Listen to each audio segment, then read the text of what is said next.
Yo, you hear me? We good? I hope we're good. Yo, Civil Boy Mr. B here. I'm chilling. It is officially August 30th. Uh, I'm chilling. I got like a slight headache. I don't know what it is, but other than that, it's probably like a partial migraine. But I'm chilling though. I'm good. I hope you're good. Whoever happens to listen to this. Um, yeah, I hope you're good. Hope everything's all well. Another fight weekend has gone. Fight weekend has kind of been gone and finished. Um, we had the PFL happen on Wednesday. We had Usyk Dubois happen in the midday.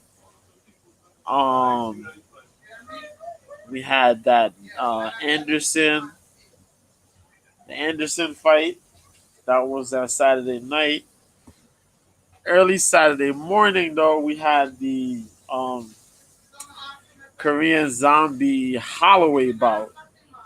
Man, oh man, to go from all right, from good Wednesday afternoon to you gotta wake up at 5 in the morning here in New York to watch the fight is crazy. So, um, that was nuts. So, well, for people in the States, but for everybody else, that's probably like regular time. And so yeah, I chose the wrong time. My sister's mad loud. But yeah, so it is kind of crazy that the time differences kind of like had everything going crazy, and I had like the health fair at church. Oh snap! So that beat me all up for Saturday, but managed to get through it. Um, yeah, man, the Korean Zombie man retired on Saturday. But before I get to that, gotta talk about Wednesday. Wednesday was the PFL 9.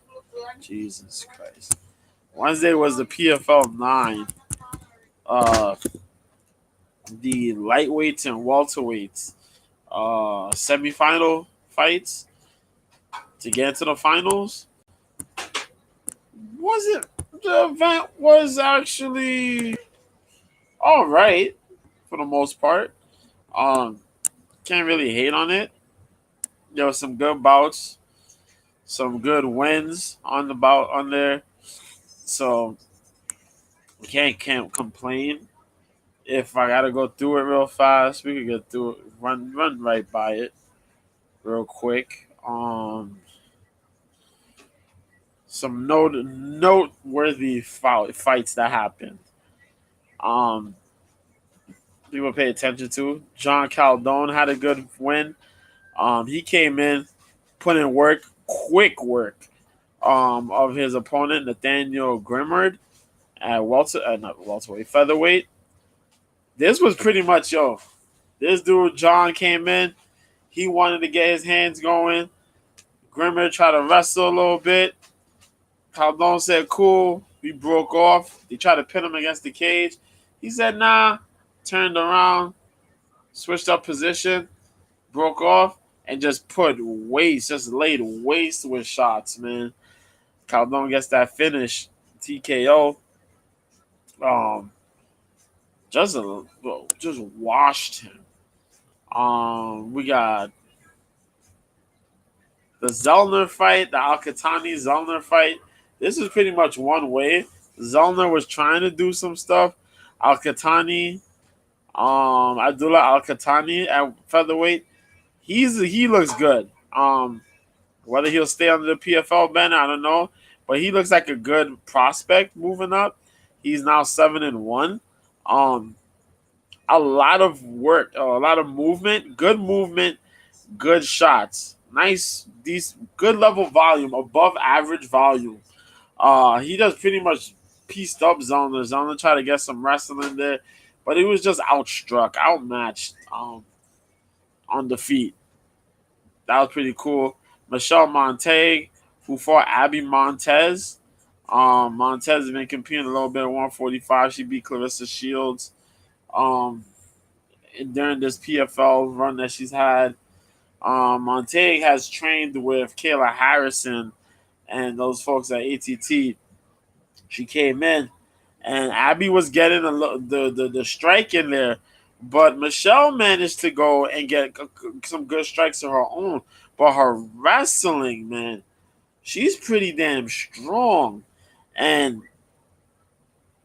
she got she had got her takedowns. She got a couple of takedowns.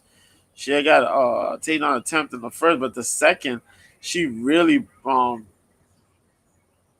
punched the gas, man, and she got a strong takedown. Abby tried to get up, but Michelle managed to continue the takedown. Didn't give up on it. The second and third attempts, got another one, and locked up the legs. Managed to get a hold of Abby's back, and get a rear naked choke eventually. Um, Solid undefeated record at 4-0 right now. She's solid, man. She's solid. I like to see more of her. And what's gonna happen next season, next year. But yeah, man. Um, well, if she's gonna be in the tournament next season, I like to see what she does. But you know, other than that, the next upcoming fights, I want to see the growth. Um, Boy, Mustafa Rashed Neda. No, nada, Neda. This dude fought this guy Corey Cuppy. Um, Neda hadn't fought in 3 years. By the way Neda looked in this fight, you would have swore this dude was just coming off a freaking like a 4 month late. Like he just came from a fight pretty much. Like he decided to sit out 2 months and just come back to fight after his last fight. This dude did not skip a beat. Cuppy tried to piece him up. Neda hit him with these big shots. Cuppy tried to wrestle. Neda said, hell nah. Neda bum rushed him, dropped him. Cuppy tried to get back up. Neda said, hell no. Just bullied him back to the ground and just rained ground and pound. Amazing, amazing finish. For a guy who literally was just chilling. Yo, what's up, Tony D? That was just chilling for 3 years. You sitting on the couch for like three years. Like, hey, I'm coming back. Boom, boom, boom. Whoop ass. Like, god damn. And the young prospect Alexi Pergande. This dude who's been training with Sanford MMA, Killcliff. A young kid. He's only like, what, 23, 24 years old. He fought his opponent, Sean Stefanelli. Is it Sean or Steven Stefanelli? Yeah, Sean Stefanelli. This kid, man, he's a young cat. He showed good grappling skills this time around. He did grapple good. He was doing a lot of striking. I think he wanted to put this guy out a little bit more on the. He tried to do a little bit, try to get a little crazy fancy with his wrestling, and I think that kind of pulled his cardio out a little bit. Stefanelli managed to reverse a position at the final round, last couple minutes of the final round. But it didn't do nothing much because Alexi managed to reverse that position, get back to doing what he was doing. But other than that, Berganda is good pickup by the PFL on getting this young guy. I want to see more from him too. He's 4-0 now as a pro. The sky's the limit for all the young talents throughout any organization that makes martial arts. Because there's a lot to learn, and if you pick up things early, man, by the time you get to like your 25 or near 30, man, it's a wrap. So I want to see more from this guy. I think he's a good prospect for the PFL. I'm actually gonna give you a little bit of PFL news real quick. Um, Biagio Ali Walsh, the grandson of the late Muhammad Ali, the late great Muhammad Ali. Yeah, he fought. This was his sixth fight. Yeah, sixth pro mixed martial arts bout. His brother actually fought too. Over the weekend on the Anderson card, the Jared Anderson boxing card. I'll get into that a little bit, but yeah, Biagio Ali Walsh looked good. A little funky a little bit against this guy Davis. Davis didn't want to go away. Ali Walsh was putting some pressure, good combinations. Davis was striking back. He looked fairly well on the feet as well. Um, for a guy, Davis was, 2-1 as a pro, but the guy was pretty durable. He was pretty durable. Um, Other than that, though, the fight went pretty good. Ali Walsh managed to land some good strikes. Ed Davis was game, throwing some strikes back. Tagged Walsh with some shots. Eventually, though, Walsh was banging some combinations, man. Yo, that boxing is just something else. And putting that into a MMA cage, oh shit, you're gonna give all sorts of people fits. But Ali Walsh managed to catch him. I forgot what was the combination that he caught him with. Um, Dropped him. I think he caught the kick, and he hit him with some shots. Then he followed them to the ground, and the ref kind of stopped it a little early, I will say. But they gave him a TKO. He stopped it a little early, but I get safety precautions. And even Ali Walsh, Biagio mentioned after the fight, I didn't want it to be stopped early. It was an early stoppage, I'm not really happy with that. And it takes some fighters, it's tough to, say some stuff to be honest with it. And he kept it 100. Like, the fight stopped early. I wish he could have got up and continued the fight, man. And I kind of wanted to see that too, but that's not his fault. It's the ref's fault. So Ali Walsh got that. So we had these semifinal fights. Magomed Karamov fought Solomon Renfro. Magomed Karamov won this one, unanimous decision. Magomed Karamov, Dagestani Russian guy, super strong with the wrestling. He used a lot of his wrestling over the striking of Renfro. Renfro did throw some good shots. He did get a takedown in the third round, but it was a little too late. Magomed Karamov wins, progresses to the final. Sadabusi fought Carlos Leal. Leal missed weight, so he lost a point before this fight even started. And this was a split decision for Sadabusi. It was back and forth. It was a tough fight to judge. Had Leal not lost the point, Leal probably would have been able to squeak a win here. There wasn't a lot of striking. Really like crazy striking exchanges between the two, which I thought would have happened considering Leal's a solid striker. Sadabusi has a crazy kickboxing background. Championship champion level kickboxer.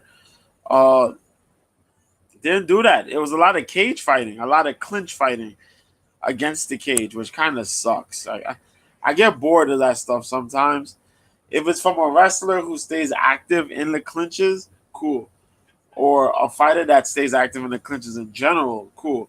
But it was just a lot of pin-up, fighting position, do the twirl reverse, that ballet type fighting. Was it ballet or tango? They kind of, when you're dancing with your partner, you turn, you do the little swivel stuffs. That nonsense. I call it somewhat ballet, tango, ballroom dancing. I'll call it against the cage. But Sadabusi managed to do enough to get the win on a split decision. Hadley all came in on weight, different story, but it is what it is. Sadabusi will now face Magomed Karamov in the final. We got OAM. Olivier Aubin Mercier fought Bruno Miranda. Oh shit. Olivier has improved on their striking. It's one thing to talk about this man's wrestling, training with TriStar Gym and the legend GSP, George St. Pierre, former UFC welterweight champion. We know the whole stretch, right? This dude has trained with GSP for years.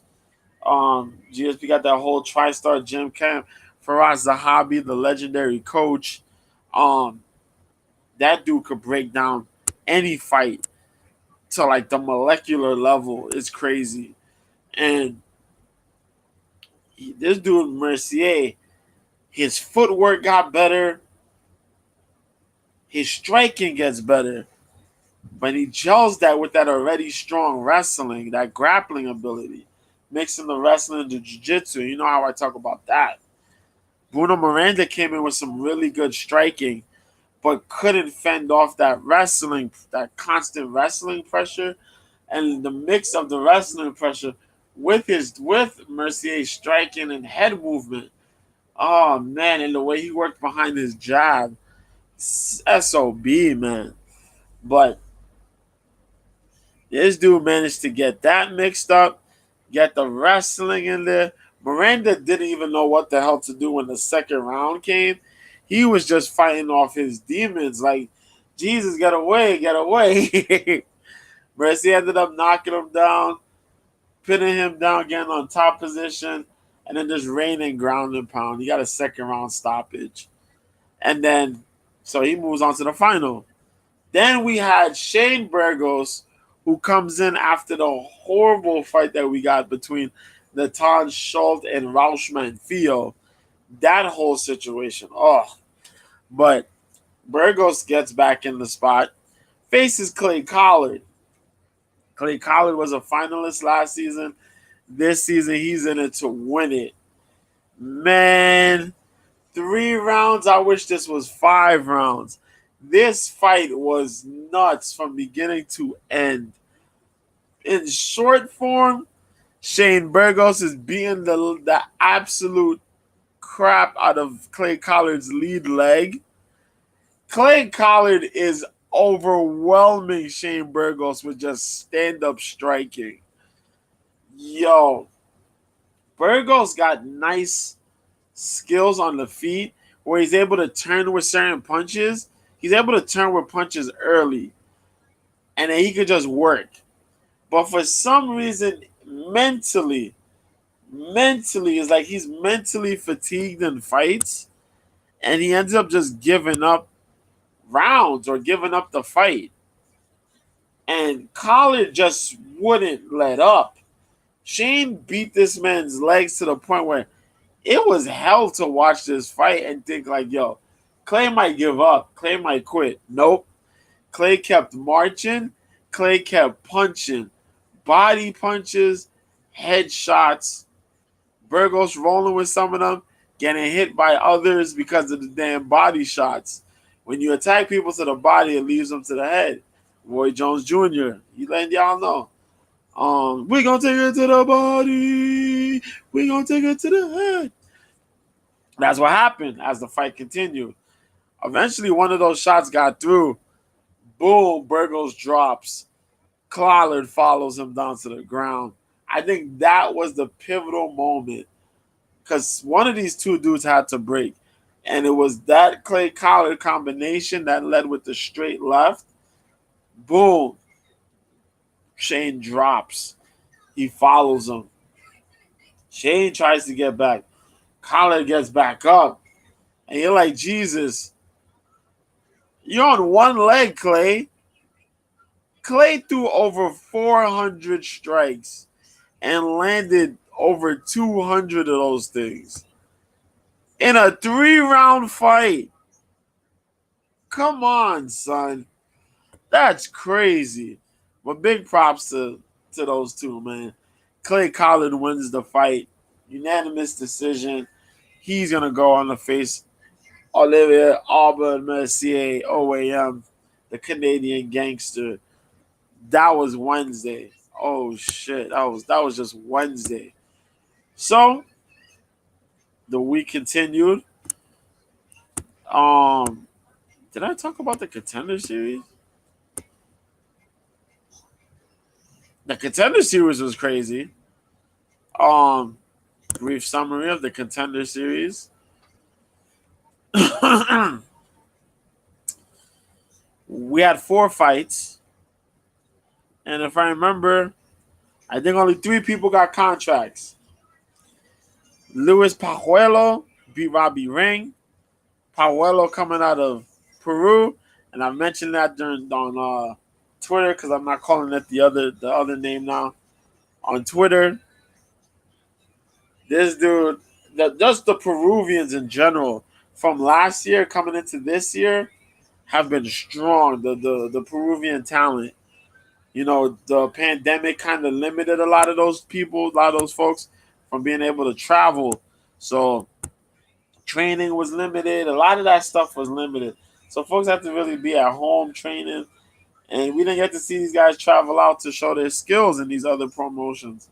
So when the opportunity came for travel to come out there and training to be normal again, they burst out. And Pajuelo, whoo! Pajuelo fought this dude named Robbie Ring. Luis, oh shoot. 28 years old and these combos flying out the wing ding. My God.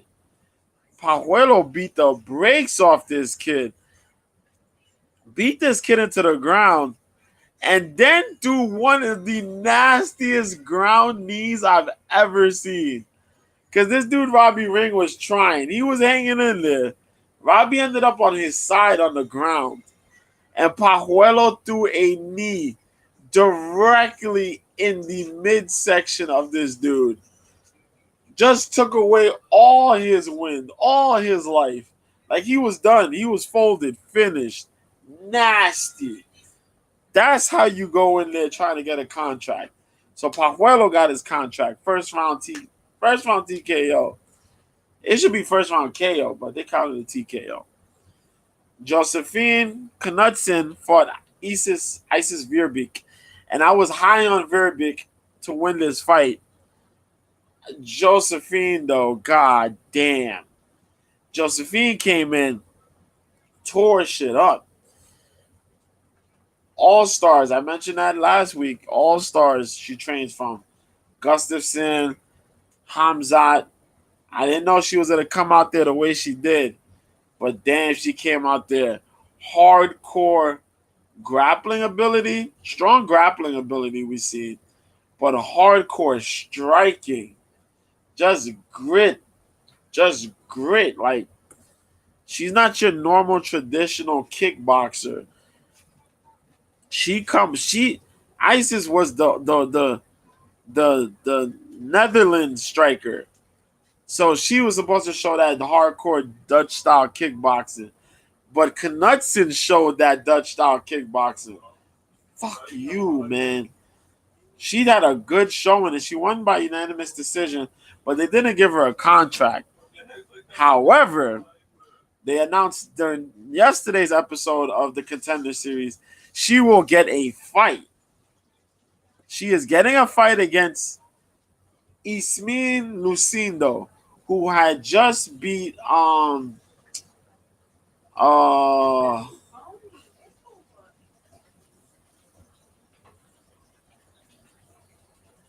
my god, who was it that she just beat up?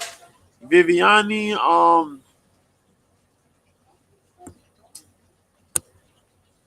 oh my god, how I forget?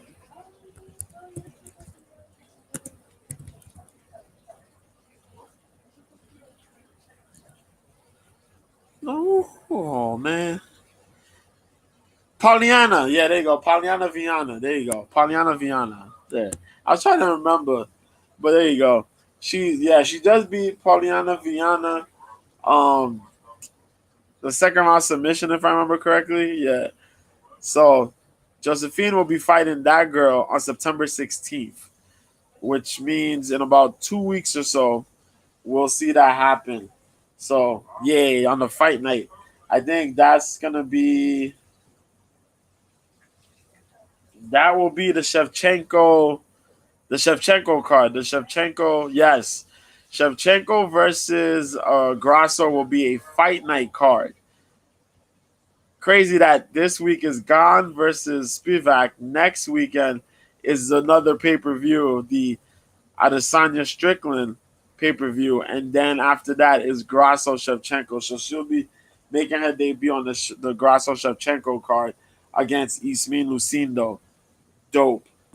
Now, Oban Elliott and Kite Brito had a fight on the last week's Contender Series. Elliott won. War. Absolute war. Hello. Absolute war between Oban Elliott and Kite Brito. Brito throwing shots. Elliott eating shots and getting these takedowns.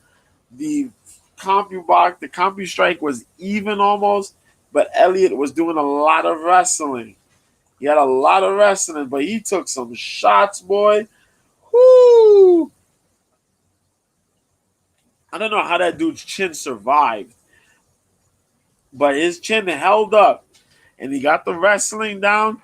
He got some ground and pound going on. He landed some crazy shots himself, and he won that by majority decision. Good win. He got a contract. And then we had Zachary Reese versus Eli Aronov, where Reese was striking, Aronov was striking. Aronov got the takedown, actually struck him, got him down, went to beat him up. Reese managed to throw his legs up, get an armbar. Aronov looked to get out of the armbar, put himself back in the armbar like an idiot. Reese said, cool, I got this. Pulled out the wizardry, locked the armbar, got the win. He gets a contract. So we had 3 contracts last week. This week, I actually got to go back in time now because I got to talk about what happened since we talked about PFL. I got to go back and talk about what happened on Saturday morning. So Saturday morning, your boy woke up. Folks on OK Live know my pain. I woke up 5 in the morning, or a little bit after 5. I said, oh shoot, we got Holloway Korean Zombie live in Singapore. Have to watch this card. Watch the card. Holy hell. The Korean Zombie fought his last fight on Saturday morning in front of the Singaporean crowd. And a lot of the Easterners, the Asian community, were up watching this. A lot of the other folks, European, Eastern folks got to watch this card at regular time. UK folks as well, somewhat. Why witness this man fight his last fight? His career. Decided to call it an end. But before we get into that, this card had 13 fights. 12 fights before that fight, right? So we'll go real quick. Sung Woo Choi fought Jarno Aarons. Sung Woo Choi won by unanimous decision. I have many questions about Sung Woo Choi because as much as I may like Sung Woo Choi's chin is suspect as hell. And Jarno Aarons is a good signing for the UFC because that dude could strike, but his jiu-jitsu is solid. But his striking ability, man, that dude he puts up fights. But Choi won. JJ Aldrich finally got a finish in the UFC as she fought Na Liang and got a second round ground and pound TKO win. Na Liang may have the most oddest fight IQ I have ever seen. I just talked about Shane Burgos' fight IQ, but Na Liang is confusing as all hell. Na Liang struck iffy. JJ Aldrich has good. I can see everything on the side of the back there. JJ Aldrich was striking on the feet, but JJ Aldrich on the ground kind of looked horrible. Na Liang managed to have this girl in a world of trouble and could not get this finish. For the life of me, go for ground and pound. Go for a submission while you're on top. If you have her back, go for a submission there. No. Riley ain't keeping control, doing weird shit. Attempting his armbar. Second round comes. Nalien gets into the ground again. Before Nalien finds a good position to get ground and pound, once again this girl's trying the damn armbar. Why? You gave up your whole position for JJ Aldrich now to reverse this armbar position. Get in a position where she can throw shots, get full mount, and then beat her up. Ended up taking the back. She's swerving around, twirling. She gets rained on with ground and pound. JJ Aldrich gets her first finish in the UFC by TKO, being Nalien. Nalien had nothing else left.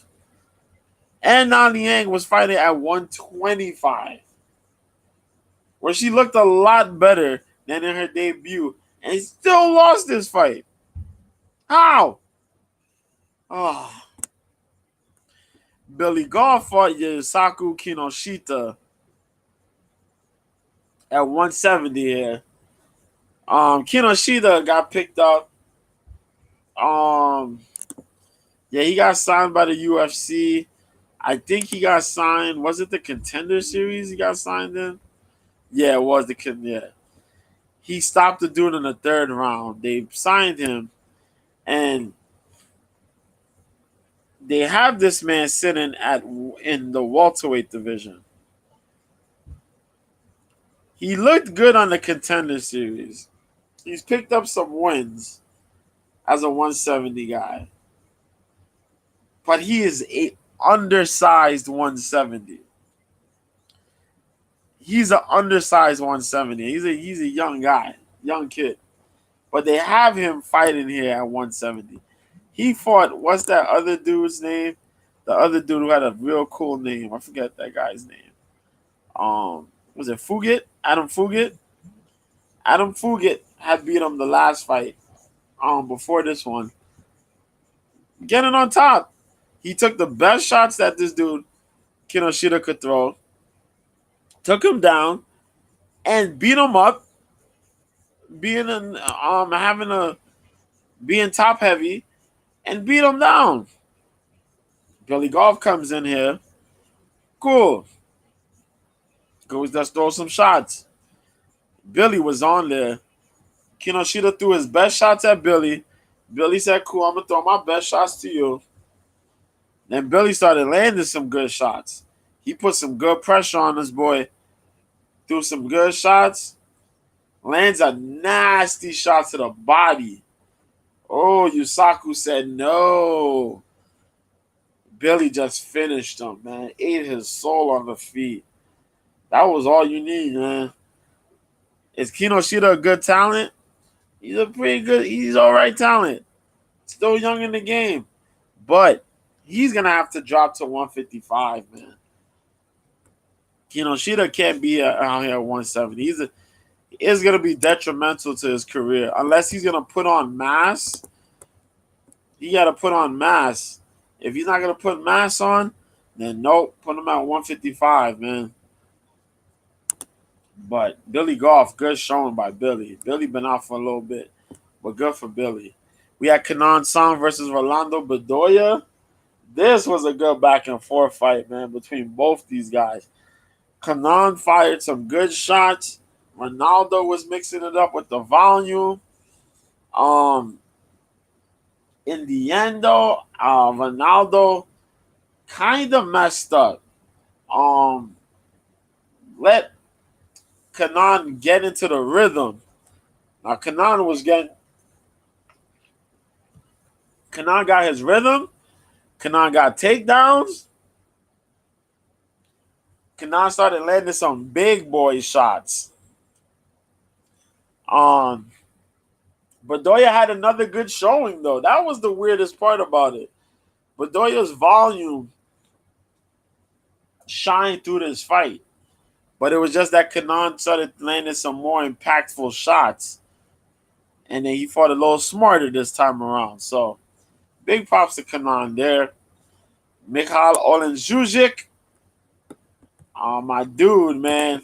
He fought Chidi Kwani, and I was upset because one of these guys had to lose. The Hussar, man. The Hussar.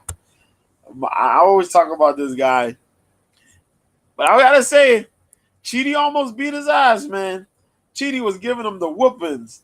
Chidi came in early and often. They came in. Usyk was trying to close distance. Usyk tried to close distance. Chidi grabbed him. Chidi started throwing knees. He put in some powerful knees in the clinch. Tie clinching the hell out of Mikhail. Beating the body up, man. I thought Mikhail was going to be done in like 2 minutes of this fight. Within like the first minute, shit. First 2 minutes, it looked bad. It looked real bad. Let's just say that. It looked real bad. He took some knees. He took all those knees, the kicks, the punches, and some elbows. But my boy took a deep breather. He came back. Now he started trying to move around, throw his kicks, land his shots. And when he throws them big overhands, boy, he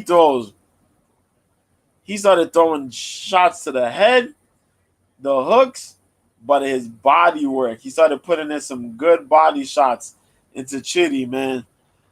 He started fighting back. Chidi kept on putting a lot of heat on him. But Usyk was firing right back. You got to hurt Mikhail real, real bad. And you can't let up. If that man knows he's going to hurt you, you're in trouble. And he hurt Chidi bad. And you seen Chidi fade, man. Eventually, Chidi was like, yo, I can't do this no more. He was getting beat up. And when Chidi, the thing with Chidi is that if Chidi's beating you up, he good. But if you showing resistance and you fighting back and he can't get you, he can't put you away, he gonna be like, oh shit, I can't do this no more, man. Chidi faded. Chidi got dropped. Mikhail just came through. I think Mikhail actually got a takedown there and beat him up. Yeah. And then that was it. Ground and pound. Usyk wins. First round. Garrett Armfeld came through. Toshiyomi Kazama. Man, Kazama. That boy got beat the hell up, man. Garrett Armfield, clap it up. Garrett Armfield walked out there, said, yo, you can strike, I can strike too. Beat that man up. Dropped him. He got back up. He dropped him again. I said, shit. Kazama getting worked, man. Kazama got beat up. And Kazama could wrestle, but Kazama didn't get no wrestling. And his striking didn't look all that great, man. Armfield just worked that dude. Big props to Garrett. Waldo Cortez Acosta got a finish against Lucas Bresky. I think this might be Bresky's last fight, man. He looked bad. Bresky was trying to strike. Acosta was just looking to hit this dude. He put all the boxing chops on this man. Bresky was landing some big shots because Bresky's job was looking a little bit on the line. I told y'all before, everybody's gonna be fighting for their contracts. They're bringing in a new wave of fighters, so some of these guys may be fighting for their contracts. And you gotta think, he lost to Boudet in a split decision. Carl Williams wrestled the hell out of him. You bring it to another young guy like Cortez Acosta. Costa came in there, pieced him up. Bresky did attack his lead leg, which you're supposed to do against a boxer. But Cortez threw what I can only say the holy shit of overheads. This dude threw an overhead like he was pitching a fastball and bombed on Bresky. Bresky got hit so hard, he spun and didn't know where he was. This man was out on his feet. You could have stopped the fight right there. But they decided let it keep going. 3 more shots, boom, boom, boom. That's it. It was over. Bresky on the floor gone, man. Waldo Acosta wins. And that was all in one round. Junior Taffa caught a body against Parker Porter. Parker Porter got knocked out by Justin Taffa. So Justin's younger brother, Junior, came in here. Parker was trying to strike a little bit. Junior is a world-class kickboxer. He's a lot lighter than Justin. Somewhat. A lot more sleek. Body build-wise. Junior put this motherfucker away. Do some big body shots. Do his shots. Picked and choose when to throw the shots. Puts Parker Porter away with a right hook. I don't know what to say. You got beat up by both brothers, man. That's wild. Now, the ranked fight here, Aaron Blanchfield versus Tyler Santos. This should have got co-main event, but it didn't. But I ain't going to get mad. We got to see it. It should have even been on the Shevchenko Grasso card. But UFC gonna UFC, Other than that, crazy fight. First round went to Tyler. So let's get into how this fight really went. Now, first round comes out. Aaron Blanchfield's trying to get her game out there. They try to, they do the little feeler in the first round there. They get at it. Tyler getting active. Tyler throwing big 1-2s, a couple hooks, big leg kicks and body kicks. She's piecing the hell out of Aaron Blanchfield, man. Aaron's there trying to throw her strikes in the mix too. But she getting pieced up. It was ugly in the first round for Aaron Blanchfield. Tyler was lighting her up. I was like, damn. Aaron getting pieced up, man. This shit crazy. But Aaron still stayed active. She still tried to get try to get the punches in. See if she could get inside Tyler's first round. Second round comes. They get in the mix. Tyler starts off with the same stuff again. Aaron Blanchfield comes in. She's landed some good shots. She's initiated her grappling. Tyler's defending these takedowns. Tyler defended takedowns in the first round. She continues to defend them in the second round. But she's kind of starting to gas. Aaron continues this pressure. This repeated pressure. She was looking fine. For some odd reason, lapse of judgment or what? Either tiredness, lapse of judgment. Tyler seems to look to pull guard, or I don't know how to explain it, but manages to get Aaron Blanchfield on top of her. Aaron's on top. So it counts as a takedown for Aaron. Aaron's working on the ground now. What the fuck, Tyler? You pretty much was locking this fight up, this round up. So you'd have been probably 2 up If you keeping the motion on what you're doing, Aaron's working on the ground, hitting her up a little bit, striking, beating her up a little bit. They get back on their feet again. Aaron continues. Tyler looking beat up. Third round comes. The corners are telling them what to do. They want Tyler to strike. Don't get caught up in these clinches. Aaron's corner telling her, yo, you got to go all out. They went out there. Tyler trying to throw strikes. Yeah, get out of here, man. And so, and so I'm sorry. And so Aaron Blanchfield, she comes out. She goes in there guns blazing. She trying to strike. She gets inside. Immediately she getting inside. And he's like, yo, I took your best shots. You're fading. What can you do? She digs down deep. Now she's wrestling Tyler. She gets Tyler down. She's working Tyler. This is the same lady we just seen go 5 rounds with Valentina Shevchenko a while ago to being gassed out in the 3rd round against young Aaron Blanchfield. What? Man, Aaron Blanchfield turned up the jets, boy, and just kept going and going. Take down the 10, take down the 10, take down the 10. But she had her against the cage. She's fighting her against the cage. Take down. Just constantly relentless. Goes to the decision. Aaron Blanchfield wins. What more can you say?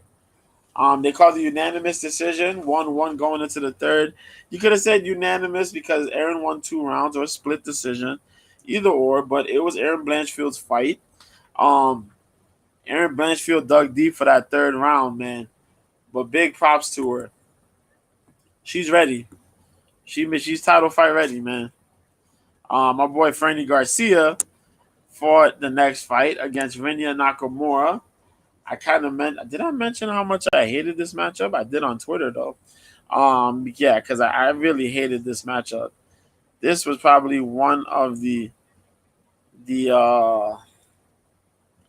most aggravating matchups because I've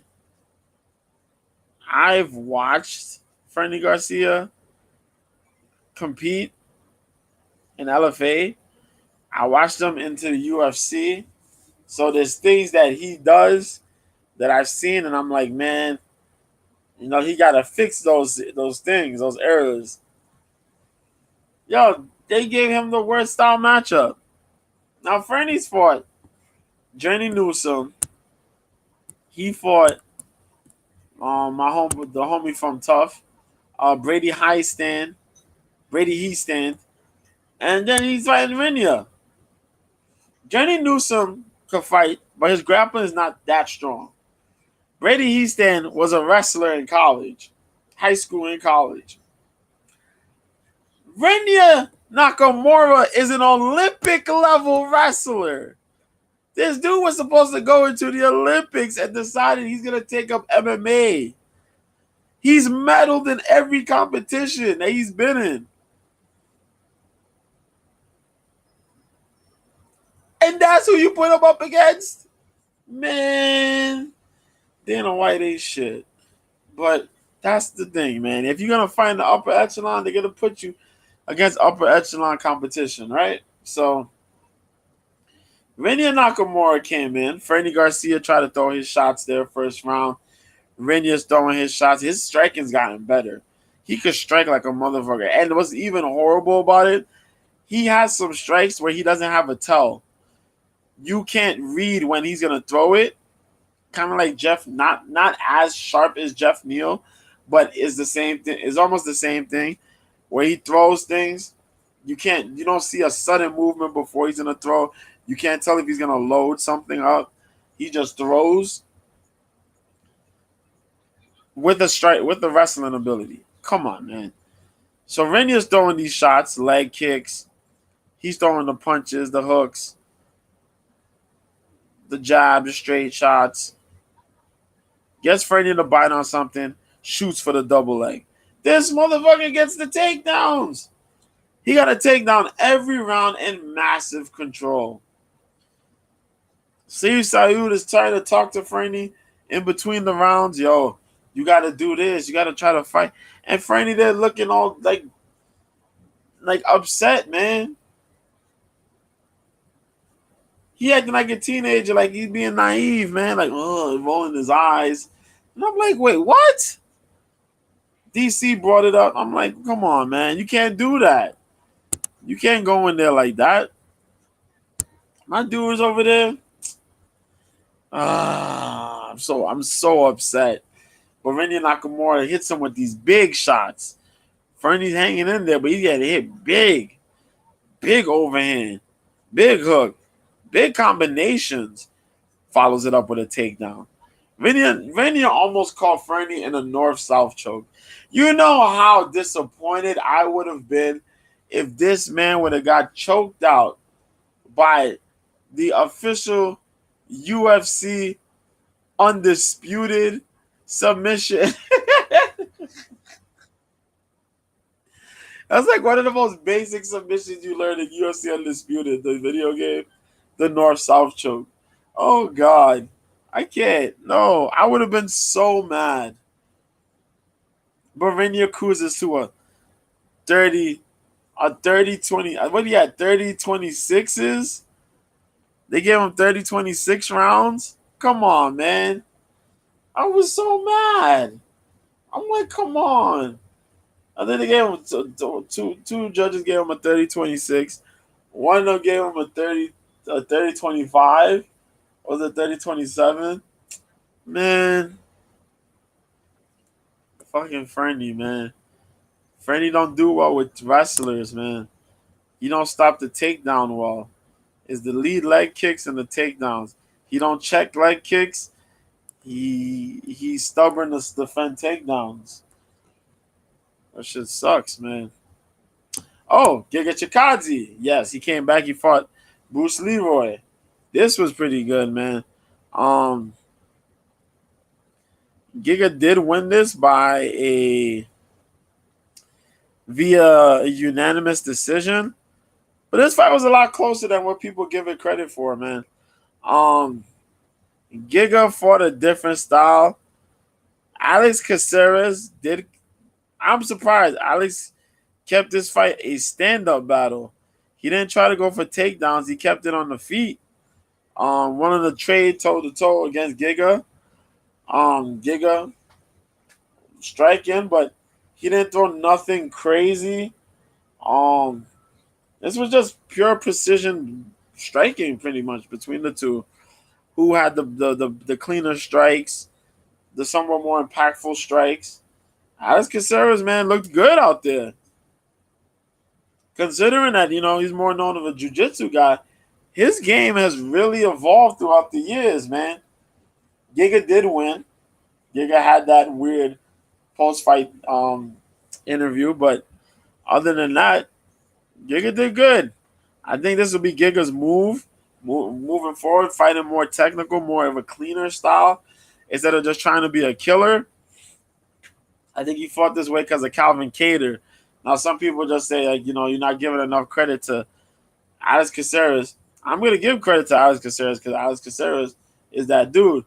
But it's clear to see after a fight like you fought Calvin Kattar, and Calvin Kattar is not quite known as a grappler, but you seen what Kattar was able to do to this dude.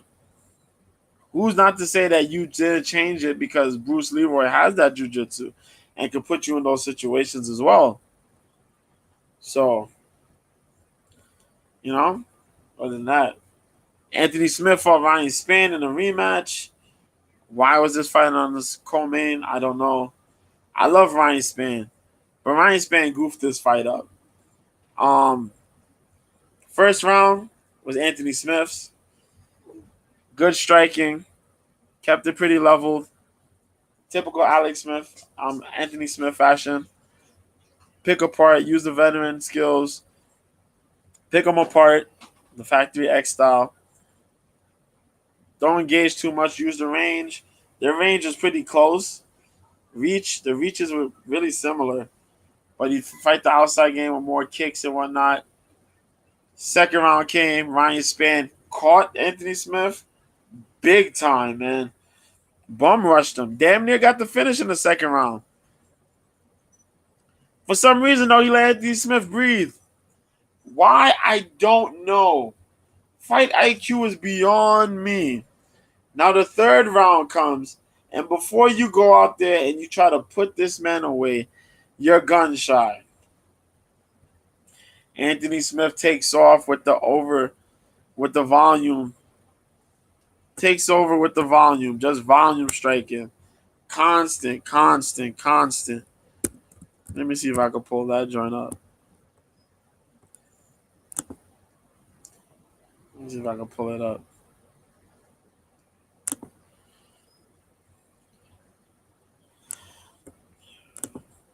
Hold on.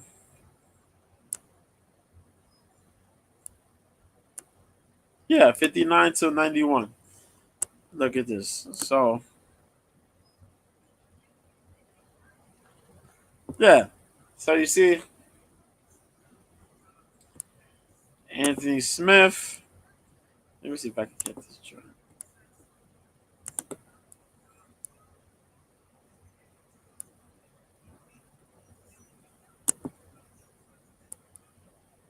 Yeah. So here. Okay. So if you see here, the red is Anthony Smith, the blue is Ryan Spann. Now, if you see, you look. Round one. Smith, Spann. Smith lands 24-42. Spann lands 10 of 41. And this is the story of Ryan Spann. Timid stuff. When he's not locked in, for some weird reason, is a mental block. He does the same thing too. Either he's mentally not there. When he's there, it shows up at times. If not, he fights like an animal, like you know what I mean. He's just throwing wild shots and he's not really fighting clean. You go from knocking a dude like Dominic Reyes out simple to fighting this weird fight. Like, why? But look, Smith lands the first round, out strikes. The second round is pretty even, 22 of 36 versus 22 of 60. However, Ryan Spann got the big knockdown. And damn near would have finished the fight, but he let Smith not only breathe, but get back to his feet. And then that third round, 45 of 69 to 27 of 86. That's bonkers. What are you doing with that? What are you doing with that? So, I don't understand, man. I really don't understand. And so, when they announced who won, he was shocked. Don't be shocked, stupid. That's what you did. How did you give up that fight? I have no idea. That's bonkers, man. That's bonkers. You know, that was kind of the same thing too with the Max Holloway Chan Sung Jung fight, but we kind of seen how that was. But I can show you something that's even crazier. I'll show you that joint. Max Holloway stopped Chan Sung Jung in this fight as well, which was very, very surprising. Dramatic fashion. Let's say dramatic fashion makes it surprising. You know, this could have went to a ref stoppage. We could have went to all 5 rounds, but man, Chan Sung Jung went crazy. And Max Holloway said, nope, I got to stop this now. But this was a very, very entertaining fight. Chan Sung Jung had his moment out there. You know, they did the he had the walkout. He took the walkout in. The whole entire Singaporean the arena was singing along with the song Zombie, Zombie, Zombie, eh, eh, eh, eh, eh, Zombie, Zombie, Zombie, eh, eh. By the Cranberries. Yeah, I know the song. And so he went out there, he performed, he did his thing. Um, he met with Max in the middle of the cage. They went to it, man. So you see, round one, Max was out there jabbing. It was all jabs and straights. A couple shots here and there, but a lot, you know what I mean? He mixed up shots. He mixed up shots. The shots to the head, shots to the body. But you seen it though. If you chance on Jung, 25 of 110 shots to the head. Max Holloway, 34 of 77. But Max did a lot of body work. And the reason he did a lot of body work was to take the steam off of Chan Sung Jung. A lot of people could go for a headshot, but it's not that easy to just put him away with a punch. You could probably get away with a kick like George Roop did, but a punch, that's why I'm upset. I wish he would have fought Josh Emmett somewhere early in his career, man. But you see, Max Holloway did the body work, threw the leg kicks, but he wanted, you know what I mean, to get a good to stay in outside the range. Chan Sung Jung was pretty much battling the range difference. You had to step into the fire. He was willing to do it, but for the most part, it was a lot of Max Holloway playing the distance game, playing the range game, tagging, tag. You know what I mean? He hurt Jung at one point, but then he let Jung get back up. They continued to fight still, and I think it was in the second, late in the second to the third round. Chan Sung Jung started getting in his little groove, man. He caught Max. He looked to light him up. He actually was. He threw some shots, boy. I was like, oh, shit. But that third round, he got crazy. He's like, Korean zombie, He started going wild, man. He knocked Max Holloway up. He had the clinch. Then Max leaned up against the cage there. Chan Sung Jung went crazy. Jung threw his right hand. Max said, no, mofo. Woof. Boom. Puts Chan Sung Jung away in the third. Damn, man. Oh, my God. That shit was crazy. And showed all the respect in the world, man. Chan Sung Jung super emotional. Max Holloway super emotional. Because, this was Chan Sung Jung's retirement fight. But Max Holloway also was, grieving for the fire that took place in Maui, man, up in Hawaii there. Just it's crazy. A lot of people lost their homes. They still haven't found people. It's just such a mess, man. It's such a mess right now.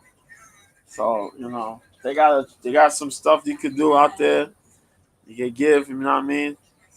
Donations and whatnot. But he went out there with a heavy heart, man. You can even hear what Max was talking about. He just left really in tears, man. Family, friends out there. Never want to see that happen to your homeland, man. The shit was like when 9/11 happened over here, and mofos got hit. That shit is just fucking emotional. But So Godspeed to both of them. That event was pretty good. We had Usyk and yeah, the event was good. Godspeed to Chance Jung. Max Holloway's gonna continue to do his thing. At this rate, he may get another. He may end up having another shot at the featherweight title, man. I don't know what to say. He's been cleaning people, man. But he did good. He did good. Chance Jung, Godspeed, man. I know you had one shot at the title. Unfortunately, you ended up injured in the middle of the fight, which sucks. And, serving Korea, because you're part of the military out there, that was somewhat of a hindrance, man. You got to spend 2.5 years in the military, come back. 2.5 years in the military, come back. So you don't really get to train. Whatever momentum you build in the cage is instantly taken out because you're not injured. Mixed in with the injuries, whatever injuries you have during fighting, we're having to serve. Bruh, man. What could have been, yo? I just think about it. What could have been? But as long as you can leave the sport under your own will and you got your fastest with you, you still got your health, ain't no complaints in that, man. Godspeed to him, yo. But yeah, man, we had I gotta go more into this stuff. WBA, IBF, WBO, IBO World Heavyweight Title. Oh yeah, the PFL thing, real quick. Um, the Saudis invested in the PFL, y'all. They got $100 million invested in the PFL. The PFL is going to Saudi Arabia, ladies and gentlemen. Yes, the 2024 season, the super fight division of the PFL seems to be taking place in the Saudi Arabia area as word came out that investors have plugged themselves into the MMA market. Now the UAE is plugged into the UFC. So the Saudi Arabia itself, the United Emirates, that's a whole different spot. Saudi Arabia will be plugging themselves here. Um, so $100 million is plugged in for a stake in the PFL. They've gotten into golf. They've gotten into boxing. A lot of sports, man. A lot of sports. I think they're in tennis. I think they plugged in some tennis in some way, but I know they are soccer wise. Definitely soccer. Um, but is this gonna go to see how not just how far? I want to see the pay. What's the pay gonna be going out to, as well as them trying to get into a pay-per-view market for the PFL, a more serious pay-per-view market. So we'll see more forward. Looking forward to the next couple moves continuing because the season's almost over. We'll see what happens. I'm gonna keep looking out more to see, um, excuse me, what other big plays the PFL are gonna be putting out there. To try to be competitive with the UFC. We're still gonna wait on what news we get out of the Bellator situation. But yeah, back to this boxing portion of this stuff. Now we had the card midday. Alexander Usyk versus Daniel Dubois. Um, there were some good fights on this card. If you want to go check out fights before the Denis Berinchik versus Anthony Yigit fight was really good. That went all 12 rounds for the Intercontinental Lightweight title. Adam Hamed won this fight in the first round. I told you about that dude, the gold medalist. He went out there, he put in work in one round. So go check that out real quick.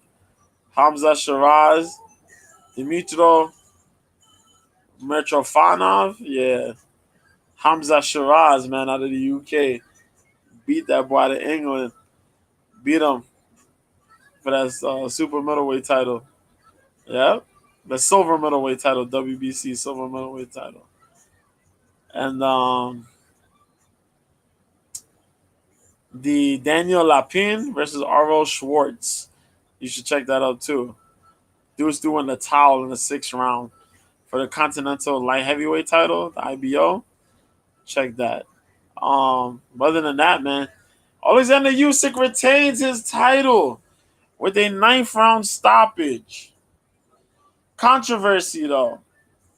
During the 5th round, Daniel Dubois landed a shot that looked to be clean, but they deemed to be below the belt. I have questions about that. You know, they say if the punch is below the navel, then it's you know what I mean, if it's below the navel, then it's illegal. But this man wore his pants all the way up past his navel, so how the hell you gonna really tell where the navel is? Also, when you hit a guy in a certain spot, if you hit him above the junk, even if you hit him, they say it's low, but that's above the junk. It's not gonna be like, oh, he hit me in the nuts. It's more of like, oh, I got gas. That's the type of pain you're gonna feel. Um, the ref should have done better. If he told them in the back, okay, but let that be announced in front of the masses, because a lot of refs tend to tell people that in front of the masses, like, yo, this is where you hit below here, here, and here. I'm gonna allow anything below this place. No, do that in front of the masses. Usyk got hit. This dude told him to take all the time you need. What the fuck? When Usyk said, I'm good, he said, no, take more time. Yo, you a ref. What are you doing? You know what I mean? Like, what's up with this guy? What's up with this guy? And then they pulling out questionable decisions this refs made in the past. Then they talk about other times where Usyk was doing this. I like Usyk, but the ref should have made better calls, man. I think Dubois hit him. I don't think it was dirty. I think that could have been a clean shot. I also kind of think, you know, Usyk got hit with there. Usyk would have been able to get back up. Usyk got dropped. I think Usyk would have got back up and continued doing what he was doing. But, you know, it's boxing. It's boxing. And for world titles, you can't be doing tomfoolery like that in a world title fight, you know? And it's not even one world titles for the world titles fight.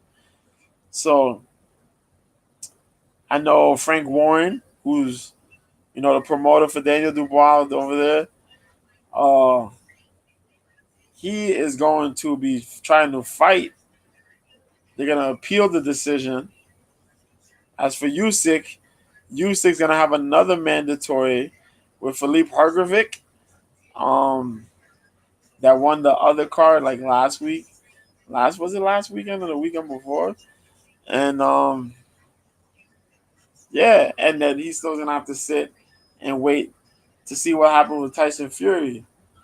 Now, if this dude appeals and wins this appeal, that could kind of derail the plans for Usyk Fury. Because not for nothing, Daniel Dubois got stopped. Some people did say he quit. I don't think he quit. I think the kid just got tired, man. He got tired. He's a big dude, man. And he did try to lean out to make himself lighter and faster. But it's just he got slight cardio issues. It seems to be that way. It seems that he was fighting well, he caught his rhythm, he landed a big shot, and he got frustrated. And through the frustration, he messed himself up mentally in the fight. And because he let Usyk take over and start landing shots and getting the movement back on path, he fucked up.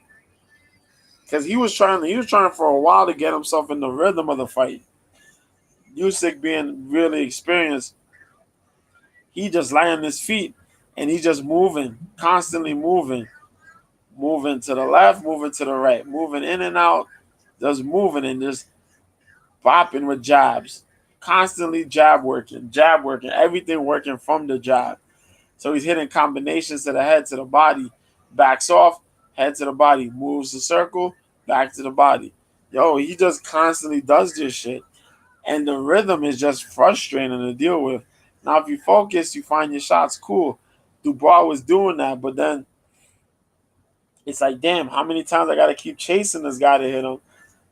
And how many times I got to try to keep moving just to stay in the same pace with this fucking guy? And I'm throwing all my big shots and I can't slow him down. It just got to him. Ain't no shame in it. But, I took, Usyk told him to, he's still young. Don't get mad. You're still young. You got a lot of time. And that's very true. Dubois is only 25 years old, which is frightening because that motherfucker's huge. But yeah, you got a lot of time. So even though I'm kind of like aggravated by that decision, I can look and say, it was a good fight for what it was. It was a good fight. It was actually a great fight. It was better than a good fight. I would say it was a great fight because Dubois did show his skills. He's improved with his throwing his jabs.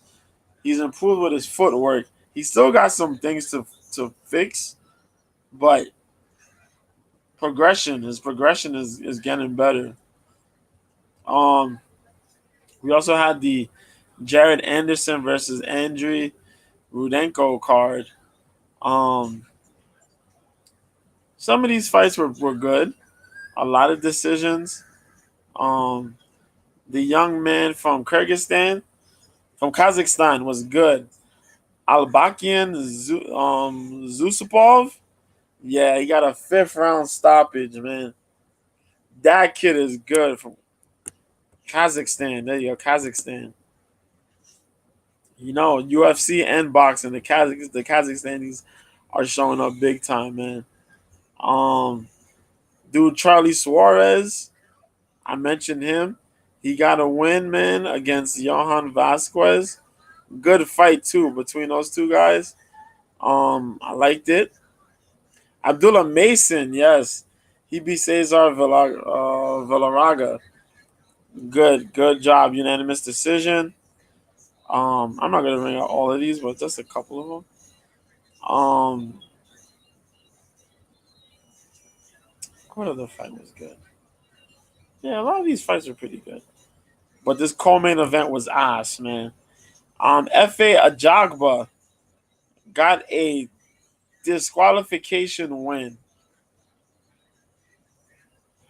because Zan Kozubuski kept on clinching and low blowing this man repeatedly. I'm like, what? The 3rd round, 4th round, but the majority of the fight, he kept clinching. And if for some reason he's hitting him, the ref, he's looking right at the ref and hitting this man repeatedly in the nuts, blasting him in the balls. F.A. dropped to his knees. He was hurt. Man. And then dude just standing there smiling. Like, yo, I hope they suspend this motherfucker, bro. That's horrible. That's horrible. A 4th round stoppage, but F.A. got the win by DQ. But Jared Anderson, man. Jared looked good. Rudenko came out there, fought a relatively alright fight. But Anderson took his time, found his rhythm, Rudenko's up in age. Experienced guy, but up in age, respectfully, for Jared. Jared got his rhythm together. He worked a lot better than he did against Charles Martin. He looked way better. Albeit Charles Martin he's not necessarily old. He's experienced, but he moves a lot better. But yeah, Jared Anderson worked very well behind the jab, took his time and landed his shots. And when he needed the combinations to flow, threw his hook out there, got his uppercut out there, and then swarmed on Rudenko. Rudenko didn't even get to. Rudenko was caught up in the ropes, just getting nailed on repeatedly, and then they stopped the fight. So that was that, man. Um, it was good. It was good though. Good stuff. So I mentioned the PFL thing.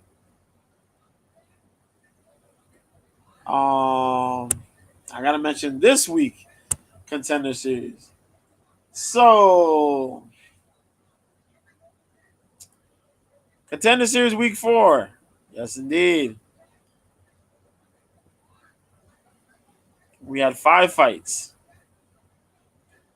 One of my dudes was fighting on this card, man. The dude by the name of Chandler Cole, who competed in the PFL and competed during the Nunes Pena season of the Ultimate Fighter. So yeah, we had a lightweight fight, a heavyweight fight, a featherweight fight, a middleweight fight, and it ended with a main event welterweight fight. So this dude by the name of Bolaji Oki fought a dude by the name of Dylan Salvador. Now, the Zulu Warrior comes from Belgium. Guy's 27 years old. Dylan Salvador, I think, fights in France. Yes. Strong kickboxer. Both these dudes have a good kickboxing background, actually. They're both champion level kickboxers. But man, you wouldn't quite tell that in this fight. Salvador came out. Salvador throwing big kicks, big leg kicks. Oki was throwing his shots. But you're already seeing the power difference between the two. Oki was landing big shots, man. All these shots had Salvador just moving away. Salvador did not want to get hit by a lot of those big punches. So Salvador used the footwork, use big kicks, try to use quick combinations, keep the defense high. Oki was landing some shots, big kicks too. That's impactful. But he ended up landing a good combination. Then he kept landing his body shot. They do landed a body shot. Boom. Opens up. He throws this crazy barrage of strikes. Now Salvador's trying to move away. He gets hit with another body shot. Boom. Oki keeps going on him. This dude trying to strike back. He moves aside. One more for good measure. Boom. All these goddamn left hooks to the body. This man, Salvador, said, nah, I'm good. Just drops and folds. Bolaji Oki gets a contract, man. So my dude, Dick Chandler Cole, fought the next fight there against Thomas Peterson. This random dude, man. But I didn't know he trained with my homegirl, the OG Caitlin Young, man. Out in Minnesota there. But big time wrestler. Training in Spartan MMA. That's the gym. As I mentioned, man, I didn't know. Yeah, Caitlin Young in his corner. Um, so she was out there. We also got Kelly Cobold in this camp. I don't know if you guys know about Kelly Cobold, but Kelly Cobold is like old school. I don't even know if Kelly don't fight. She retired. But Kelly's old school, man. She old school little psycho savage. Um, but yeah. Uh, Peterson came in big wrestler, big collegiate wrestler. Um, my dude Chandler Cole wrestled too, man. Chandler Cole got some wrestling under his belt. He's all right, collegiate wrestler. Well, yeah, college wrestler himself. The the problem is Chandler Cole is 5'10" in the heavyweight division. That's the problem. A lot of these other guys are big, man. They're tall, not just physically big guys. Well, not just physically big weight wise, of course, but motherfuckers at height. All them heavyweights are like what, 6'4"?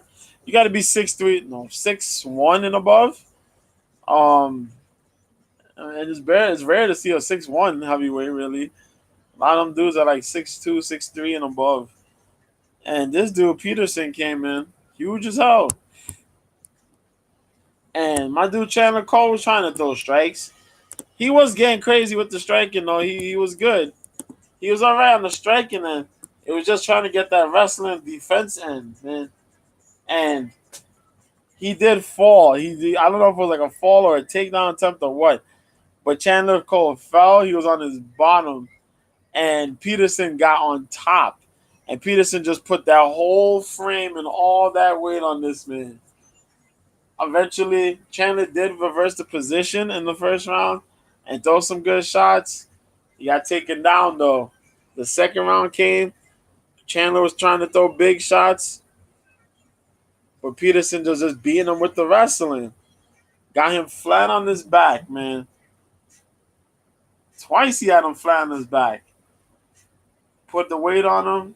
Worked him. Ended up getting a key lock on him. Submission. Peterson gets a contract. Timothy Kawamba fought this dude named Mateo Vogel. Vogel out of Canada. Timothy Kawamba, young cat. Fighting out of Vegas. This was our featherweight bout, right? Yeah. I don't know what to tell you. This fight was a good back and forth fight. Kawamba throwing combinations. Kawamba was being Vogel a little bit the first round. He landed these nice sharp shots that kept just knocking Vogel. But Vogel's kicking just took Kawamba out the game pretty much. Yeah, Kawamba landed some good strikes. A lot of good punches tagged on Vogel. But Vogel's legs, his kicking game, the constant leg kicks that he was throwing, and a lot of the body kicks. Like, I didn't know Vogel could. Well, I should have known he was Canadian, right? I always thought that theory. The Canadian fighters, kickboxers, very technical kickboxing skills. But Vogel didn't go back to the leg kicks. He was throwing kicks, but towards the third round, he didn't throw that many leg kicks.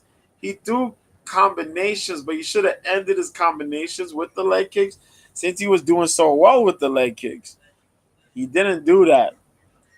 He did take over the second round. The third round, he could have got it. But they gave it to Kawamba, man. And questioning that decision, looking at that fight, I don't think Kawamba had won it. It could have been either guy's fight, but Kawamba didn't get a contract. They still say he was young, and he did show he did show holes in the fight, man, and lacking that killer instinct, really. But he's young. He's young. But Vogel looked good, man, but Vogel let that slip. But I think we'll probably see one of these guys, or if not both of these guys again. If not in the UFC somewhere, but hopefully it'll be in the UFC. I can see Vogel on the Canada card for sure. And I can see Kawamba coming back in a nice little technical bout, man.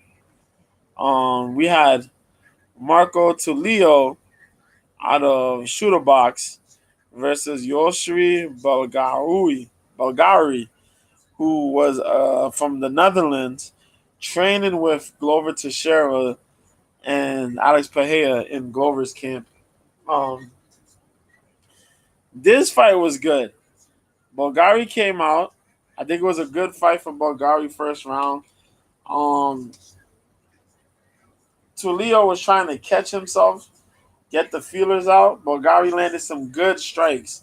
He's a really proficient kickboxer. They mentioned. So he landed some good kicks.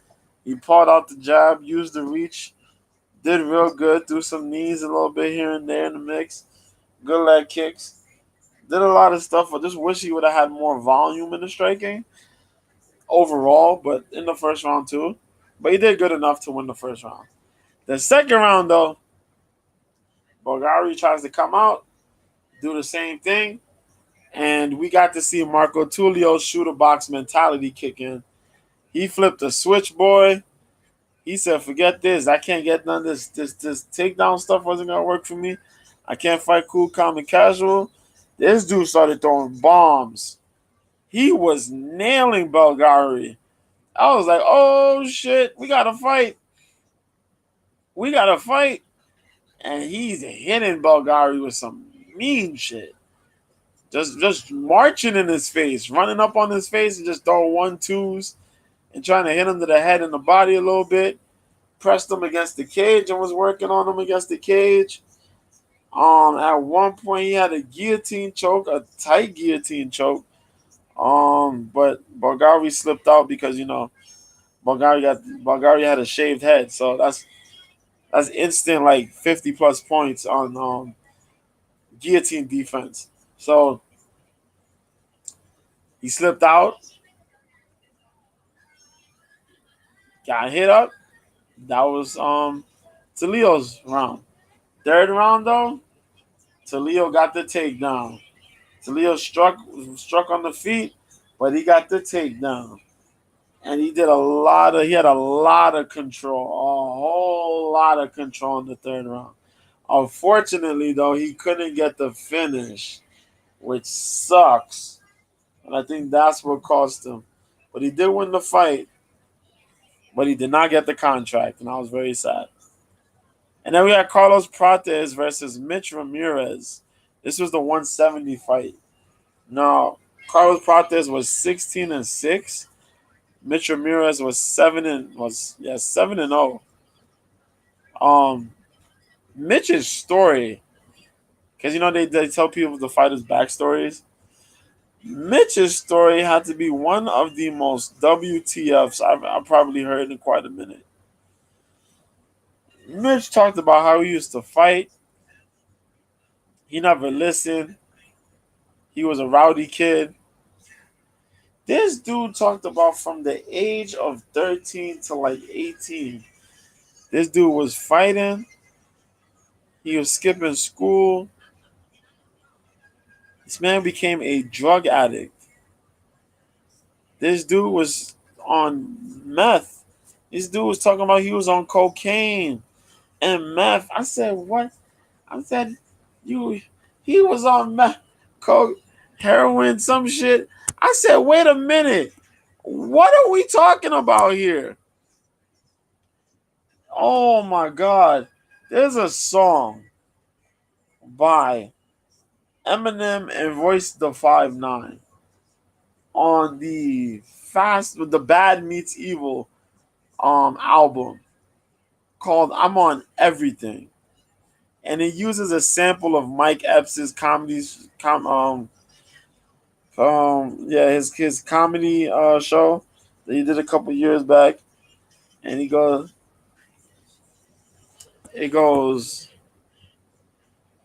I'm on painkillers, cigarettes, weed, Hennessy, vodka, la la la la, I'm on everything. I'm on everything. And that was exactly what I was thinking of when this dude was talking about this.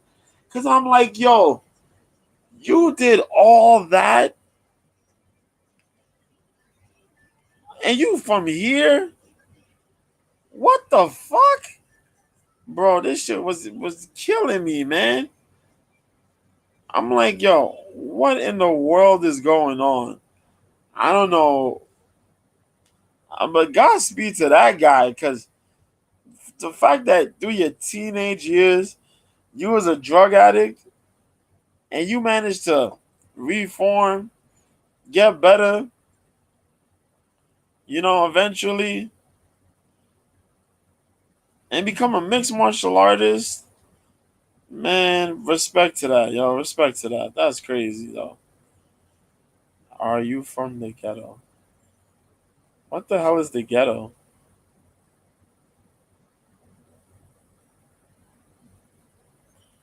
Bro, are you from the ghetto? What is the ghetto?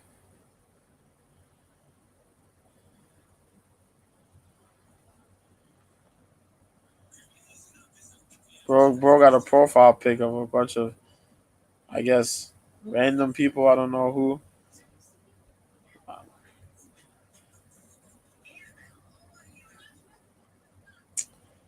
You know where I'm from? I'm from your mom's vag. That's where I'm from. The hell out of here. Anyway, yeah. So anyway, yeah. So what else was I say? Oh yeah. Nah, I'm talking to somebody on OK Live. That's what it is. But yeah, man.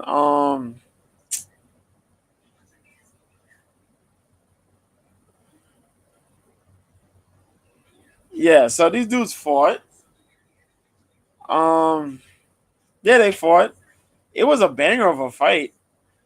Both of these dudes were just throwing heat. Ramirez is throwing bombs. This dude, uh, Prates was throwing heat.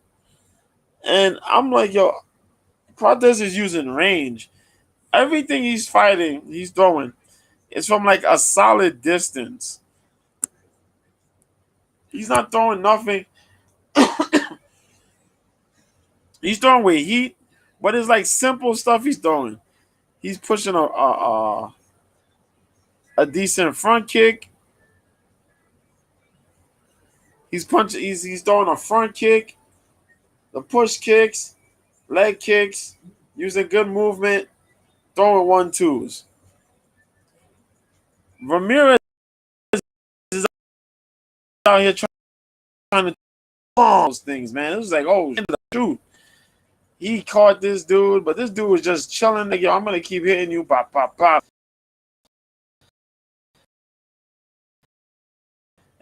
and they just throwing for just high heat. And I'm like, the hell? And it was like Mitch was getting hit with some crazy shit, but I don't even know. Mitch just ended up breathing it through, like, yo, all right, cool. Boom, boom. Second round comes, is the same shit again. But now Carlos's shots are getting cleaner. They're targeting better. He's throwing with more combination. It's kind of like he kind of sensed, like, yo, I got like 3-4 punch combination he throws at Mitch, because Mitch is already looking kind of winded, and he's getting nailed like bad. He hits him with this combination, does Carlos, and then Carlos just looks at him. Boom! One big left. Mitch's legs go out. Mitch falls. Mitch getting back up. Mitch is on the floor. He picks his head up. He looking at the ref like, yo, ref, you gonna stop this? The ref looked at him like, all right, fine. And he called it. So Carlos Prates wins a contract. So out of the 5 guys, the 5 fighters, 3 of them win contracts, which is pretty cool. Um, next week, next week's um contender series, which will be week 5,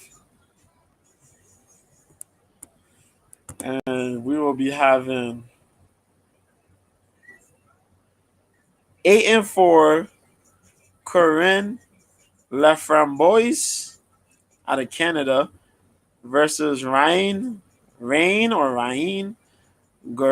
who's 5-1 in women's flyweight. John Silva, who's 10-2, versus Kevin Vallejos, who's 11-0 out of Venezuela, not Venezuela, Argentina.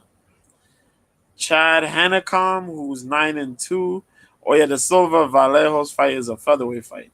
Chad Hanekom, who's 9-2 out of South Africa, versus Cam Roston, who's out of Australia, 8-2 at middleweight.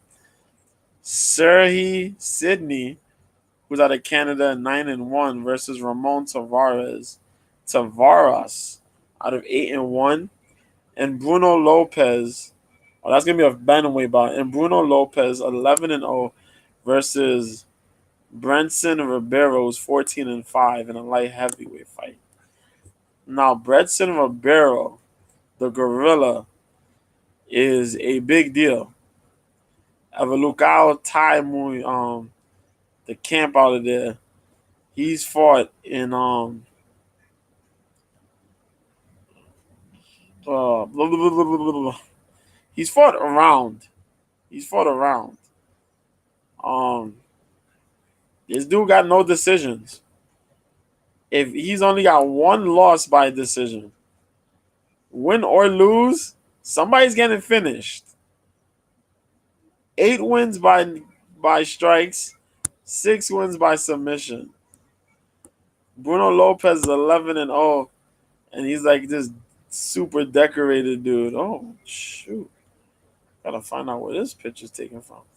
Out of China team. 9 wins by finish, 5 by strikes, 4 by submission, 2 by decision. And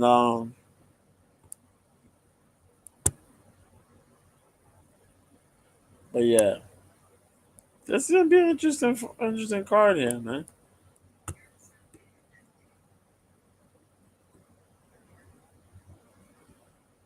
Ooh. I don't know her weight. I don't know.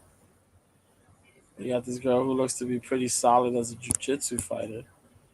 Brazilian top team in Canada. Rain Guerrero, 5-1. Let's look at this. War Training Center. That sounds familiar. That sounds familiar. Yes. Cleveland, Trevin Giles. Yes, I did look at this on Severos and Holmes. Bruh. We'll see how they do, man. We'll see how she does. War Training Center seems to be all right. But, okay, Vallejos. Let's see where Camp Vallejos comes from. Brothers of Life MMA. Of course, Francisco Prado. Yeah, a lot of Venezuelan cats. Petruzella. Yeah, these motherfuckers. I never really looked at this camp wall. But Prado's 12-1. Francisco Prado. Carlos Tito Petruzella's 10-0. Condigo 50. Omar Ortega's 9-0. Rayo Sanchez is 7-4-1. These guys doing pretty good for themselves, then. Alright, you think he's a Prado guy? And I know these motherfuckers just be banging. They don't give a shit. That's why this fight's gonna be good. Fighting nerds. Another fighting nerds guy. 8 wins by strikes. 2 by submission. Shit. The Prates dude is from Fighting Nerds as well. That won a contract. But okay. Alright. Cool. We got Liam Smith this week too. That's gonna be fighting what's this dude's name?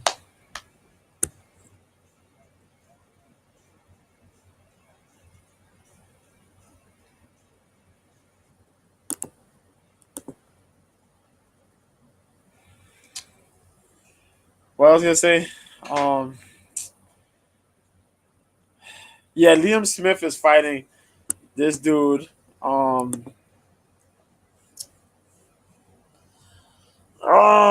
am I forgetting? Chris Eubank Jr. There you go.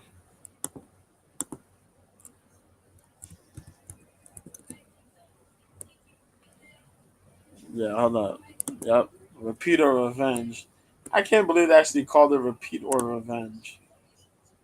But we'll watch it. Is it at 2 o'clock? Okay, well by the time the UFC finishes, this will probably start. Okay. Oh my god, Michaela Mayer is gonna be fighting on this card. So we got Frankie Stringer. He'll be making his debut, I guess, against Christian Lopez Flores, who's 12-27-2 at lightweight. Fuck. Michaela Mayer versus Sylvia Bortot at super lightweight, right? Yeah. Mark Heffron, who's 29-2-1, versus Jack Cullen, who's 21-4 for the British Commonwealth super middleweight title. Florian Marcoux, who's undefeated at 12-0, versus Dylan Moran out of Ireland, who's 19-1-0. Fraser Clark, who's 7-0, who's actually pretty good. Dave Allen, 21-5-2. Adam Azim, 8-0 versus Aram Fenian. Okay, 23-1. And then Liam Smith, who's 33-3-1 out of the UK versus Chris Eubank Jr. is 32-3-0. These dudes are fighting. This is a rematch from a little while back, where Chris Eubank Jr. got finished in the fourth round. Man, oh man, was that ugly! But it happened. Um, it happened. It happened. Yo, Eubank looked horrible in that fight. But Liam Smith, to the credit, Liam Smith looked spectacular. He came out there on a mission. He wasn't trying to be bullied. He wasn't just trying to, showboat and shit. He went out there, he put work in, man. So I ain't faulting Liam. Liam Smith went out there, he did what was needed to be done. Even though Liam Smith is 35 and looks like he's 45. Liam Smith be out here for real though. You gotta get on the straight and narrow, man. I don't know what the fuck is going on with you, bro. I used to follow this man for years and be like, hey, this guy, he's gonna be a champ big time. He gonna get fights in the States. But I don't know, like, you got talent, but you keep squandering it. Like his dad be saying. You got talent, but he squanders it. And you got the opportunity to do good, but you just, I don't know. But we'll try to catch that after the UFC fight, after the UFC card. Which leaves us to our UFC Fight Night card, which is not really going to be a fight night. It's more of a fight midday. This card starts at 12 noon, which is 9 a.m. East Pacific, 12 noon Eastern, 9 a.m. Pacific. Excuse me. Oh shit.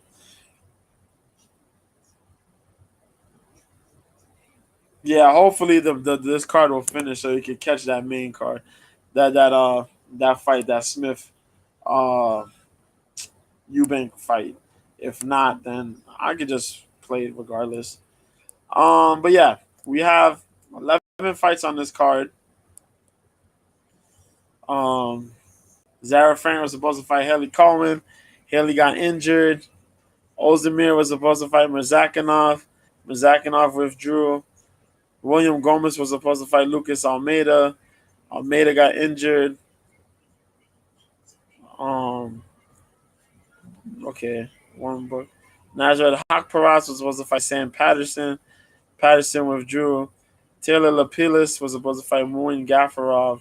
Gafarov withdrew. Oh, okay. So we got Zara Frame versus Jacqueline Calvacanti. Now Zara Frame is based off here in France, Paris, France. Which is gonna make me really think some things. She's primarily a kickboxer. Um, she does a lot of kickboxing, takedown defense, suspect, but she kickboxes. You know what I mean? So she could get her her strikes. Strike from a distance. A lot of her striking comes from a distance. She'll throw a couple knees here and there. But there's a lot of distance, range fighting. Not necessarily strong with takedowns. Takedown defense is questionable. Um, but it's there. Cavalcanti is 5-1. She represents Brazil. She's born from Brazil, but fights out of Portugal. They're kind of the same thing. 3 wins by strikes, 2 by decision. Ran a 3-fight win streak. She fought at LFA. She fought in the Challenger Series. Martina Dendrova. Ah, she did. Oh, forget it. Forget it. This could be it. Yeah. There's going to be a little bit of an even fight between these two. Yeah. Because Dendrova fights the same way Farron fights. There's going to be... this will not be an exciting one. Is either Farron fights from a distance, picks her off, and gets the win of a possible good shot, take knockdown, or Cavalcanti's going to come in, mix the skills up, mix it up. Either press for the action, either press the action to get a finish, or take her down to get the finish. But yeah, either way, it will be all right. We got the Farron Cavalcanti fight is a catchweight bout of 140. That's because the other person pulled out. Okay, Colin pulled out. So Clayton Rodriguez faces Farid Basharat, Javid's brother, the Basharat brothers. It's a bantamweight bout. Clayton Rodriguez got signed by the UFC during the Contender Series. The kid can move. The kid could strike big, but he trains with a good team. Pitbull in them. 6 wins, 6 finishes, 4 by strikes, 2 by submission. 2 losses, 2 wins and 2 losses by decision.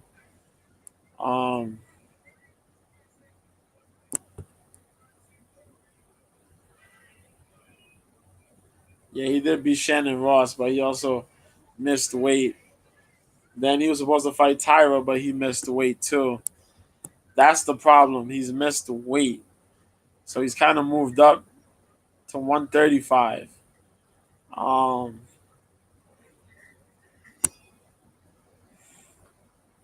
To fight for Reed. Now, Clayton is fast. Clayton strikes, but he doesn't strike with enough volume. But he has some power strikes, boy. Farid, however, trains with his brother Javid. They both train out of Extreme Couture. And if you ever watch these guys fight, then you understand there's some mean mofos, man. They got good kickboxing skills, good grappling skills because Extreme Couture trains the jiu-jitsu, the wrestling.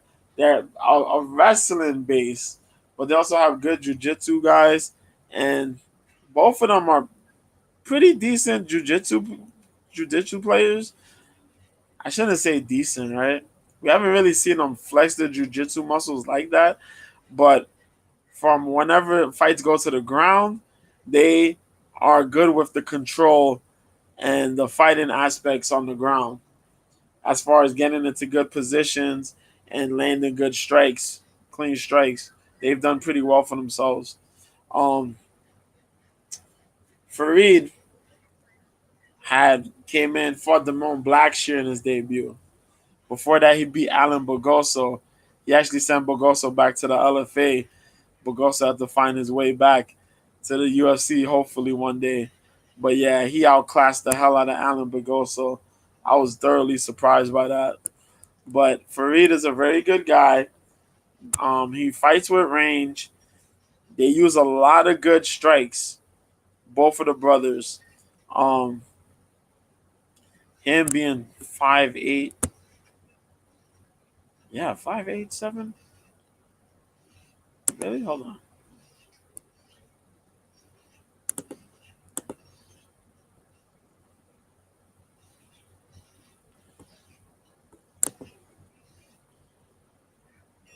Yeah, I did something stupid just now.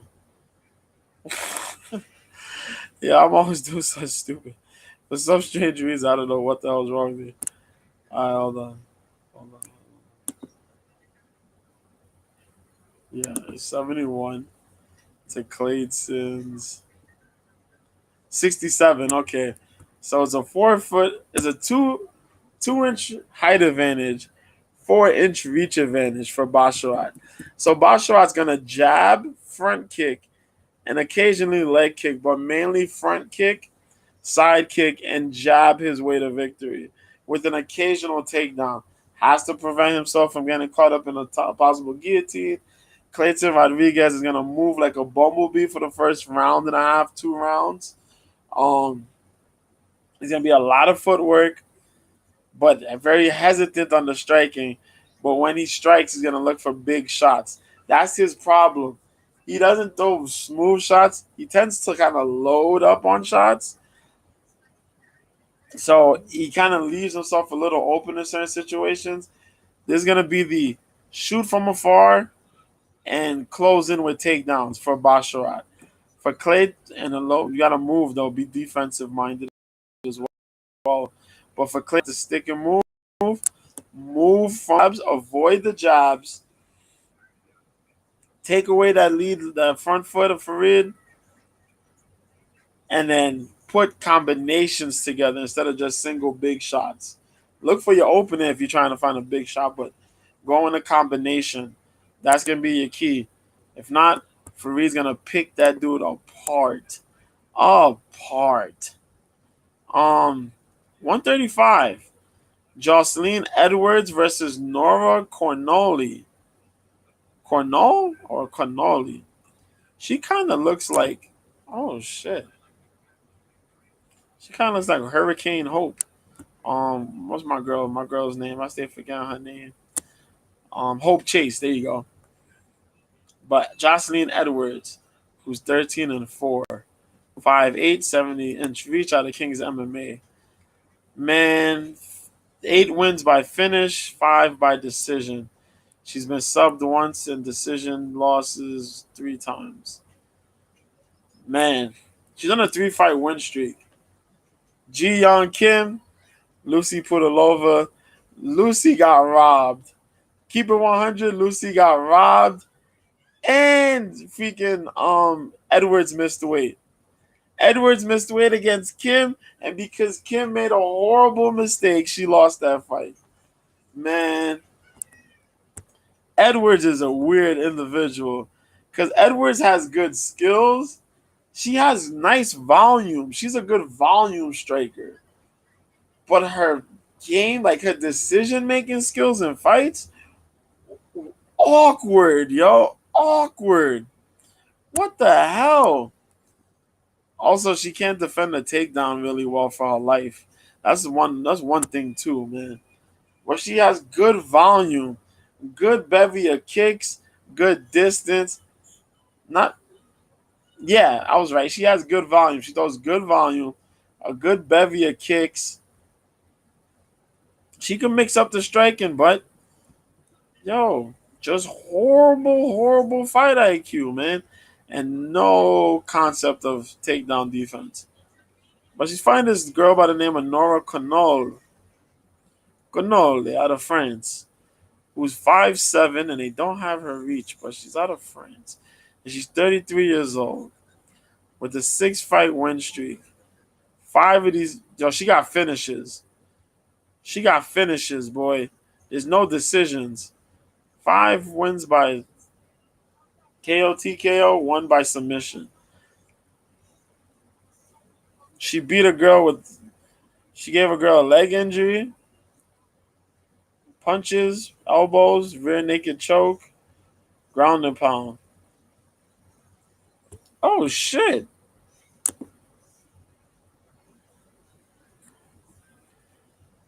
And her one loss is a debut against the girl that fights in the opening prelim. Bro, this is crazy. Wow. So the opponent that gave her her first loss is on the opening of this card. She's fighting here 6 fights later against Jocelyn Edwards. That's interesting. This will probably mostly a stand-up affair. Jocelyn Edwards should go for the takedown, but the fact that Nora actually has a submission on her record kind of scares me a little bit, which kind of says that she might know some jiu-jitsu. And after seeing what the hell William Gomez was managed to pull out of the blue, because I didn't know French dudes could wrestle like that, but outside of the Olympics, but I was wrong. Gomez is a beast mode wrestler. So it'll be either a striking battle between these two, or we'll probably see a little bit of a takedown attempt here and there. I will say Edwards should get this win, but if Nora does, I'll be surprised. I'll be surprised. The next fight here, Angelusa versus Reese McKee. Reese is back. I remember when they announced this originally, I was hyped as hell to know that Reese came back, man. I think Reese McKee is a dude who had the potential. He had the potential, but they put him in there too soon and against Beast. Come on, man. Reese McKee came in here, and look what they did to that boy, man. Look what they did to that boy. He came in. Who they put him in first against? Hamzat Chimaev. Then he had to fight the workhorse Alex Morono. Come on, man. But he left. He went on a 3-fight win streak. He won the title, man. And now he's back in the UFC. I'm so happy for this dude. Representing Ireland, man. 10 wins by knockout, technical knockout, 3 by submission. He's only been stopped twice in his career. And that was by Hamzat Chimaev and Tim Barnett. But before the Hamzat fight, he hadn't got stopped since 2017. So, Reese is a worker, man. Reese can work. Good striking. Nice kickboxing. When he catches his rhythm, he's on fire, man.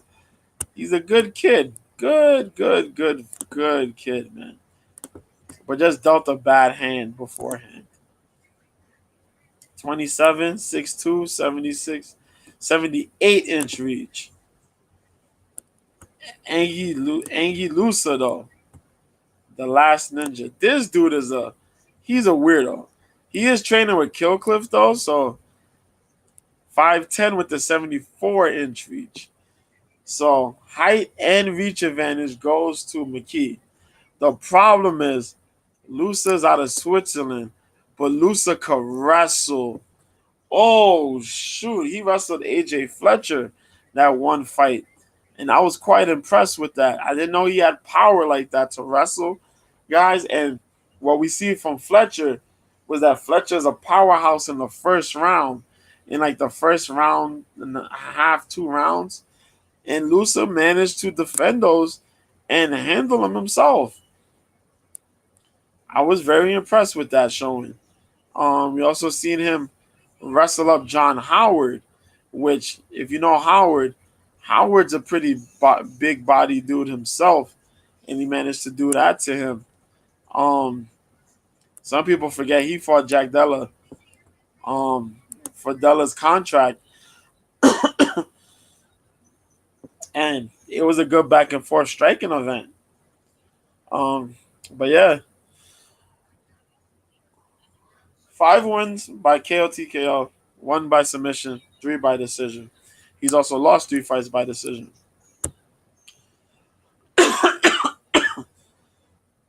There's going to be a lot of striking going on. Lusa's best bet is to get a takedown. because I like Lusa. Lusa's a big-bodied 170. He'll get the takedown. He'll put the weight. It's a matter of can he work with the takedown. If there's one criticism I give him when it comes to the takedowns, he don't work hard enough when he initiates the takedowns. That's the problem. It's more of the I got you there. I'm gonna punch a little bit, but then I'm not doing much. I'm just gonna make it look like I'm doing something. And we've seen how they judge criteria as far as what's the takedown. How, what's the worth of a takedown if you're just gonna put somebody there and not do nothing. And I think Reese, for the most part, could walk and just dance on this dude. Just avoid the takedowns, defend those takedowns, keep yourself possibly against the cage, back against the cage, if you know he's gonna shoot for a takedown. But for the most part, keep him very wary.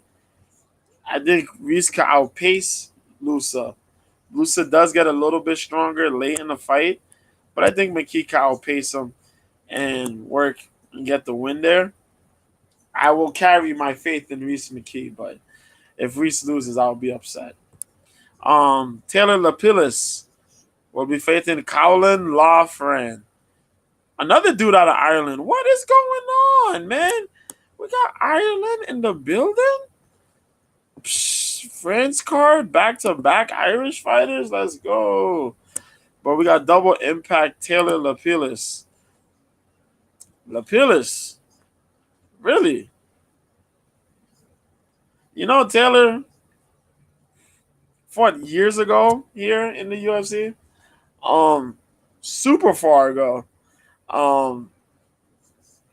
That's what makes this one a little funny here. Lapilus fought what's my dude, man? Way back when. What they have it here? Let me see. Yep, there he goes. 2015. Eric Perez. Yep. He fought Oka Sasaki, but he fought Eric Perez. I mentioned Eric Perez because I liked Eric Perez. He got cut too soon from the organization, but yeah, he got cut too soon, man. They didn't let that guy get growth in the division. That dude was just always there to fight. That was just his whole thing. Eric Perez was just there to fight.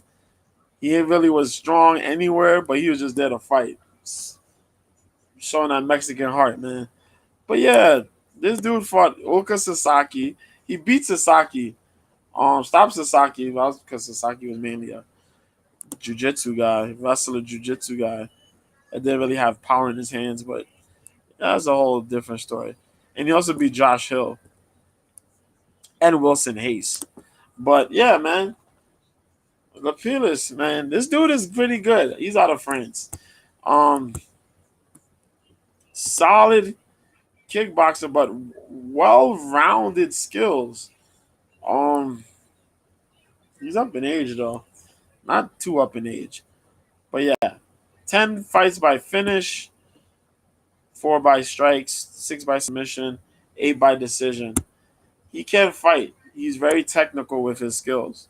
Colin Loughran, I don't know this guy, but he's undefeated, 8-0.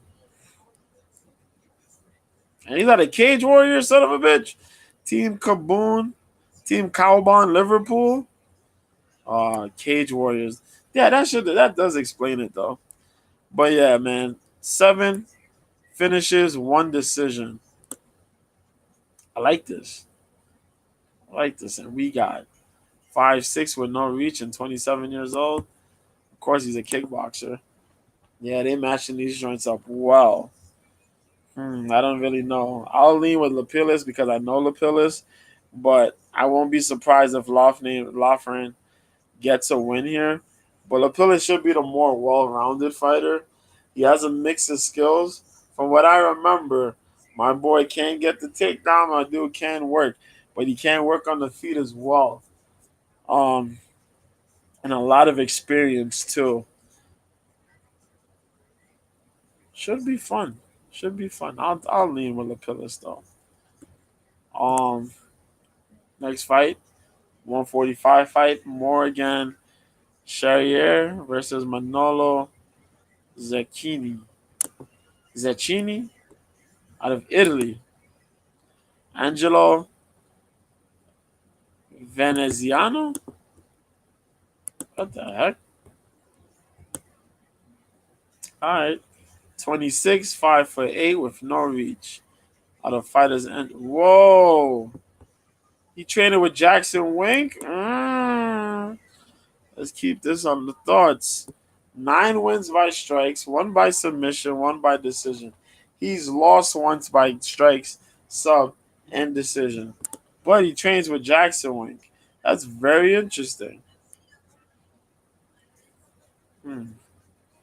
Venador fighter championships. I remember Venador.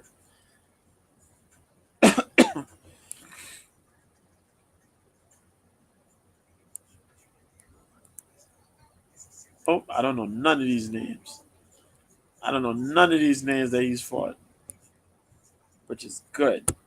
So that means I gotta go look at tape, which means I gotta search through YouTube. Okay, calm down. But yeah, man, another dude, Morgan Charrier, 18-9, another Cage Warriors champ. Team Chopper Quinte out of France. Let's see what this gym is.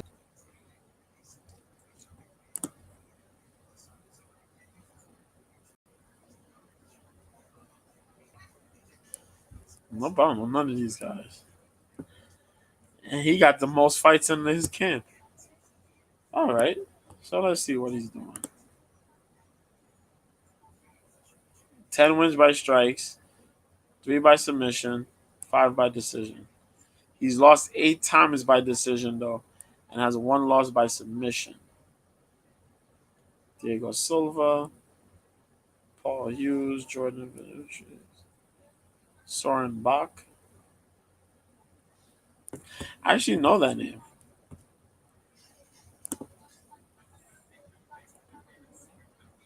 Yes, Soren Bach. That's correct. 16-1. Yes, indeed. Yes. This little bitch is in Bellator right now. Yeah. Yeah. Bellator son of a bitch. Yeah.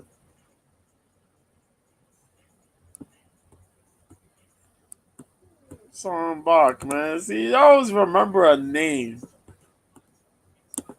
This motherfucker could grapple. He don't strike well. He strikes okay, but he could grapple. His grappling's his strength. So Morgan should be good, man. This should be a nice fight then. I like this fight. 145. This is cool. Yanis Gamori versus William Gomez.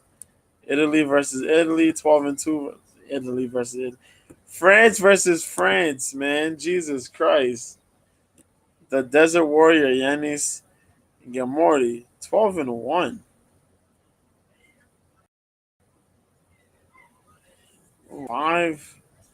5 by decision, 4 by submission, 3 by KO TKO. This is interesting.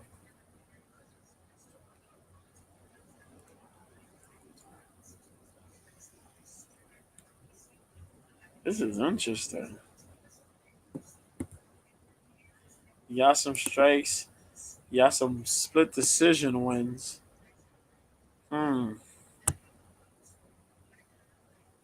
Gomez is a strong wrestler. I mentioned this because he's out of France, but he has a strong wrestling background.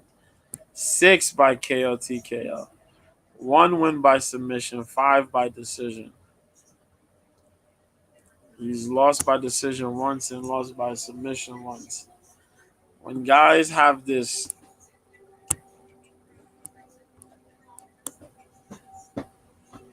when you look at it, guys, see, he only got 1 loss by submission. He doesn't have a loss by decision. This is gonna be very interesting because this is letting you know that he has a possible strong defense wrestling wise. Gomez's wrestling is heavy duty, man. For a guy at his level, his wrestling is above par. He knows how to get into situations, chain the wrestling, get things together. Gamori, both of these dudes would be pretty good on the striking end. Gamori seems to be a little bit more polished just by looking at the records and stuff. I'll probably check out on YouTube, but I'm gonna lean towards Gomez here. It'll probably change, but I'll say Gomez. Volkan Ozdemir is fighting a dude I never heard of, and I'll more than likely take Volkan Ozdemir. This is the main card portion. Bogdan Guskov, who's 14-2. Yeah, from Bellator? No?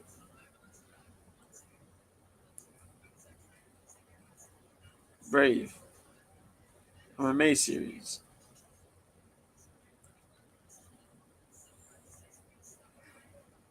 Nah, he just looks like what's that dude that fought Nemkov for the title? He just looks like him. Okay. Bogdan is 30 years old, 6'3". They don't have a reach. They don't have a reach on record. It'll probably on UFC.com. But Volkan, no time. 33, 6'2", 75-inch reach, man. What you gonna ask for? We know what it is. 13 wins by finish, 5 by decision. He's been technically knocked out twice. Well, knocked out and technically knocked out. Submitted twice. 3 decision losses. Boy, it's gonna be big, heavy duty boys fighting. I'll take Ozdemir, man. You got Moises versus Saint Denis. I'll probably take Saint Denis. But Moises, man, 17-6. Got jiu-jitsu accolades, man. American top team. 5'9", 70 and a half. 8 wins by submission, 3 by knockout, technical knockout, 6 by decision. He's lost by strikes, submission once, 4 decision losses. We're currently riding a 2-fight win streak where he submitted both Christos Giagos and Melchizael Costa. Yes, both by rear naked chokes. Submission skills are very crazy with this dude because he could submit you, he could jump pull guard to submit you, jump into some submission, take your back and submit you, work a submission off his back. He's very dangerous with his submission skills. But so is this opponent. Benoit Saint Denis, the god of war, proven his worth. 27 years old, 5'11", 73-inch reach, 9 wins by submission, 2 by KO TKO. He's only lost 1 decision, and that was when he was up in weight in his debut against Zaleski dos Santos. Easy, yes. But he beat Stolze since then. Gabriel Miranda, he knocked out Miranda. He submitted Stolze. He beat up Miranda. And Bonfim, he gave Bonfim the business. Jesus. This is going to be good because the jiu-jitsu skills are going to line up, man, for something fierce. And Denise is showing that his striking is really good. A lot better than what I took it for. Against Bonfim, he threw them leg kicks. Those leg kicks were beast mode.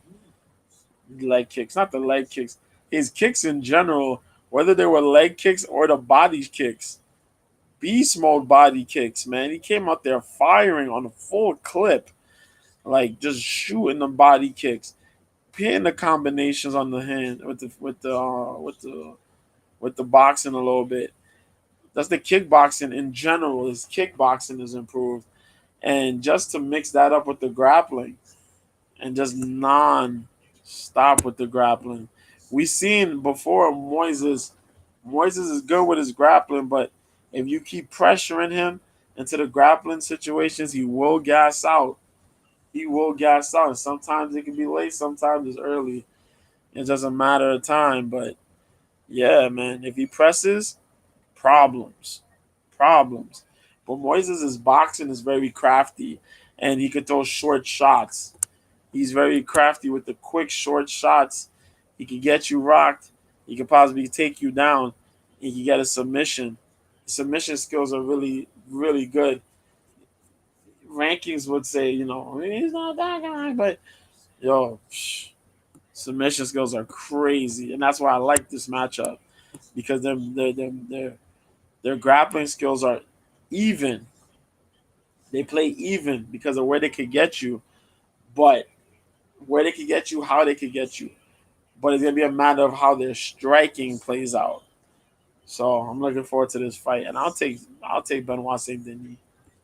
The next one is the co-main: Manon Fiorot versus Rose Namajunas. Nobody knows what's going on in the mind of Rose Namajunas right now. Rose could have been next in line for another title shot, the strawweight champion, but she decided to take this fight, take this challenge, and go to 125. My theory here, even though you're taking a crazy fight against a beast, a striking beast of Manon Fiorot, um,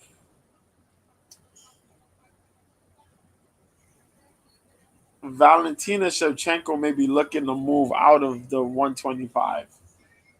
Now that Amanda Nunes has moved out from 135, the door is kind of open to anybody taking the opportunity to win the women's bantamweight title. And I don't think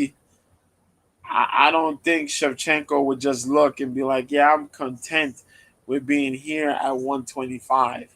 Nah, not right now when the opportunity is there. So I think win or lose, Val might just say, yo, I'm going to win this title and I'll just give it up and go back up to 135 to win that title. Um, but we're gonna find out in not this week, but next weekend, the decision there. But Rose gonna take this challenge. I haven't seen her yet. We'll see the weigh-ins on. Does it Friday? I'll check the weigh-ins on Friday. I'll try to look at any other interview since then. Before that, to see how she's sized up, because we're 125. You got to put on the weight. You can't just walk at exact weight. Some of these people are big. Manon Fiorot is a big 125er. So, you got to put on body mass. So we see what type of muscle she's put on. If she's, what I mean, if she got some junk in the trunk or whatever, she put on muscle mass. Or she just got her lower half thick. What I mean, also Norman Dumont type stuff. But we'll see. But Rose Namajunas, two-time UFC strawweight champ, right? Two-time. Um, beat the lady Joanna Jędrzejczyk, beat Weili Zhang. Um, yeah, she's done amazing stuff from the strawweight division, and it's just that for fighting as far as that how that division's moved, it's like you got to try to do something different if you haven't been the champ already. Um, Rose's record, you would look at Rose and really tell that like, yo, Rose is a two-time champion, bro. But yeah, that happened for her, man. But yeah, she wants to test herself, see what's going on. She had that horrible showing against Carla Esparza. But we'll see. But against Manon Fiorot, 10-1, the lady's been a beast. She goes out there on a mission, 33 years old, 5'7", 66-inch reach advantage with a boxing squad. She also trains with, was it X Factory, MMA Factory? She got some folks here that she trained with, man.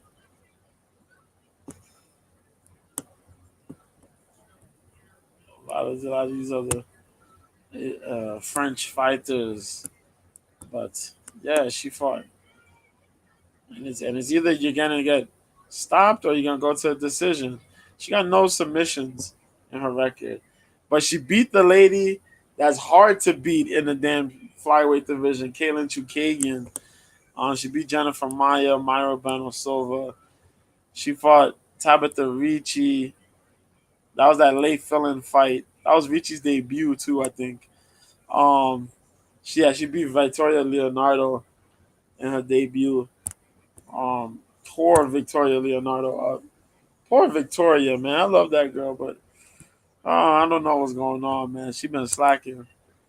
But Manon, high volume striking, high volume striking, powerful strikes, super technical strikes. Where you got Rose 31, 5'5" with the 65-inch reach. This would be super technical, man. The thing that makes this crazy is that we know who's in the corner of Rose. You got Pat Barry, who's a psycho, but you got Trevor Whitman. What is Trevor Whitman's game plan to Rose walking into this fight? That's what we all want to see. Because Rose could kickbox.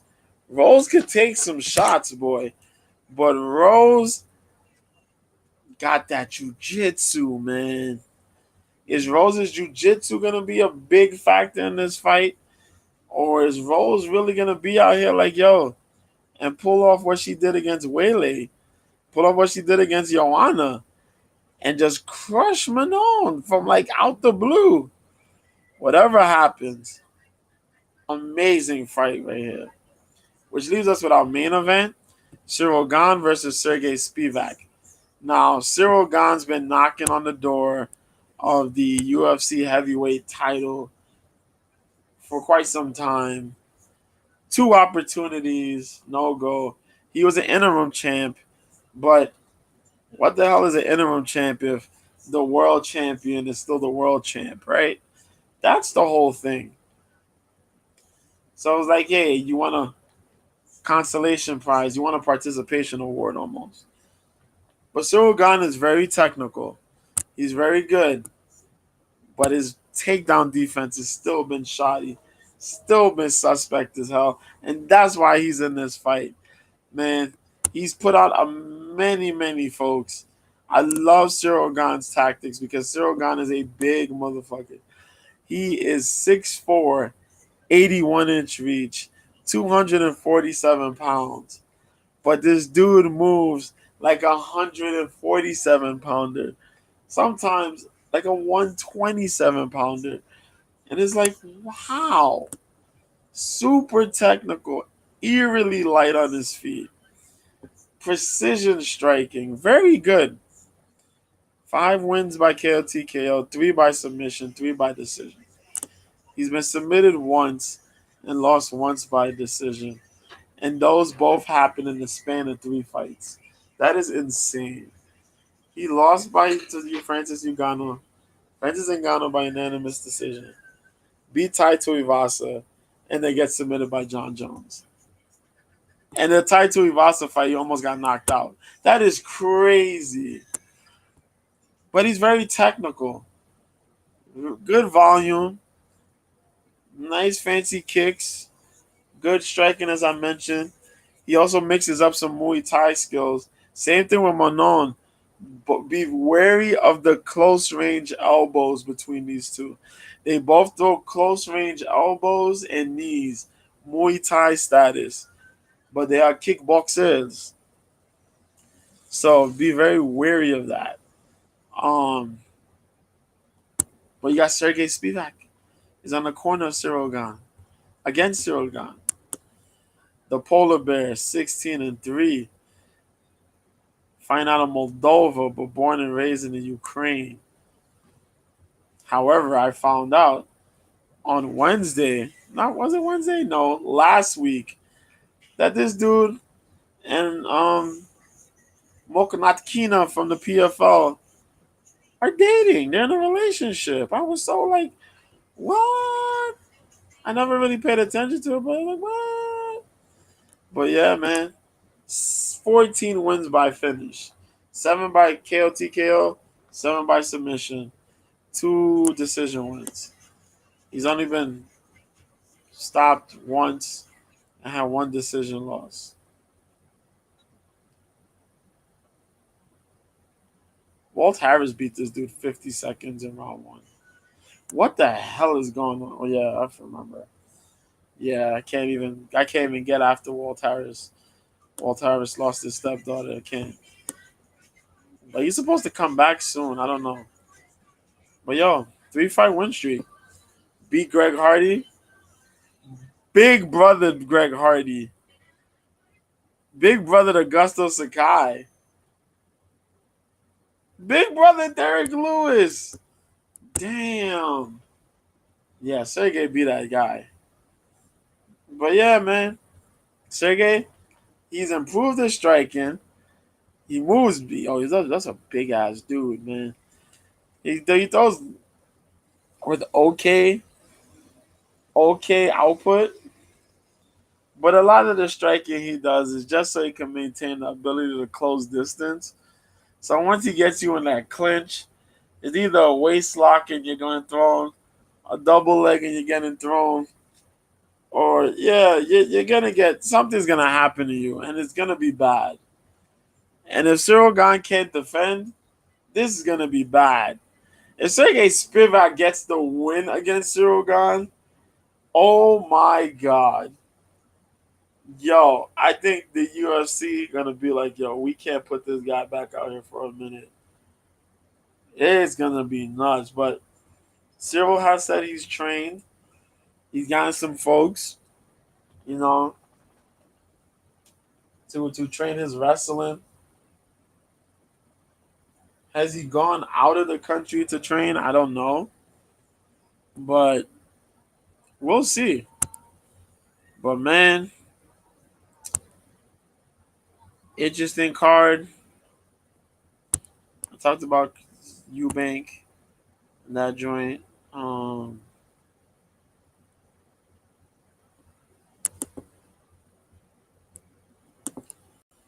Let me see.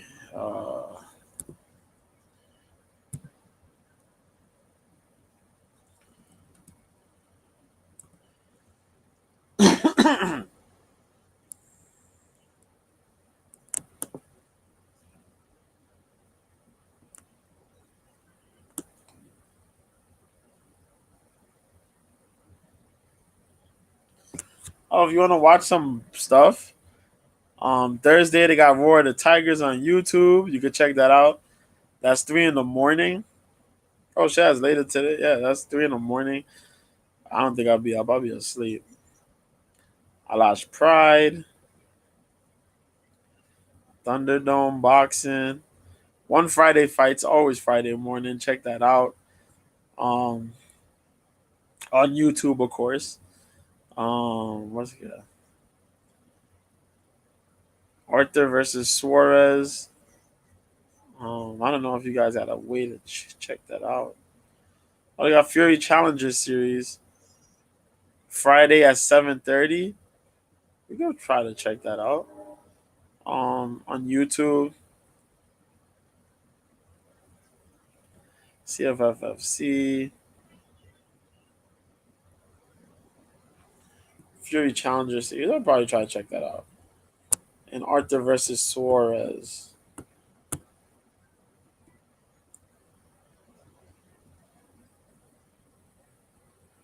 Wasserman Boxing.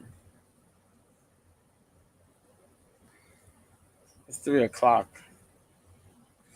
Lyndon Arthur. Hey, Lyndon Arthur, 12-1 versus Ryan Suarez out of Argentina, 18-1 for the IBO light heavyweight title.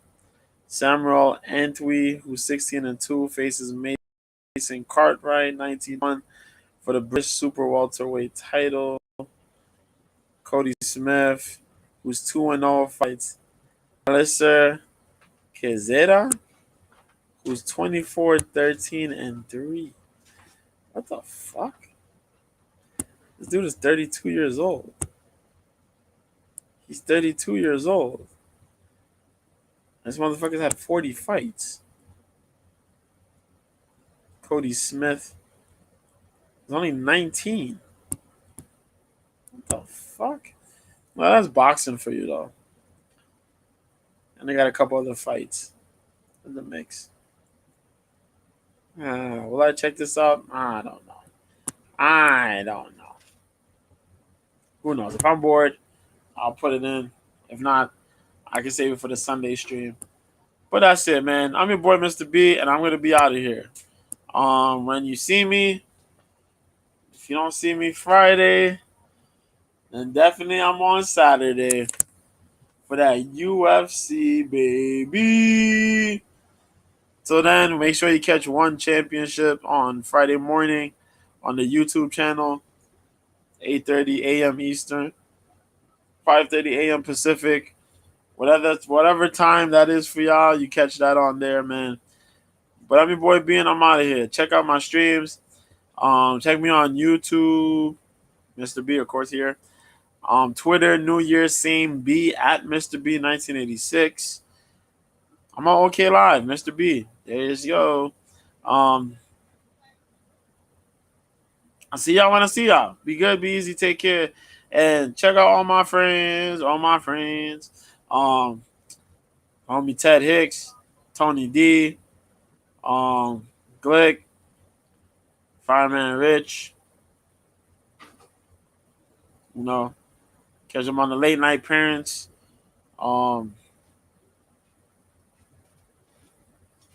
Yeah.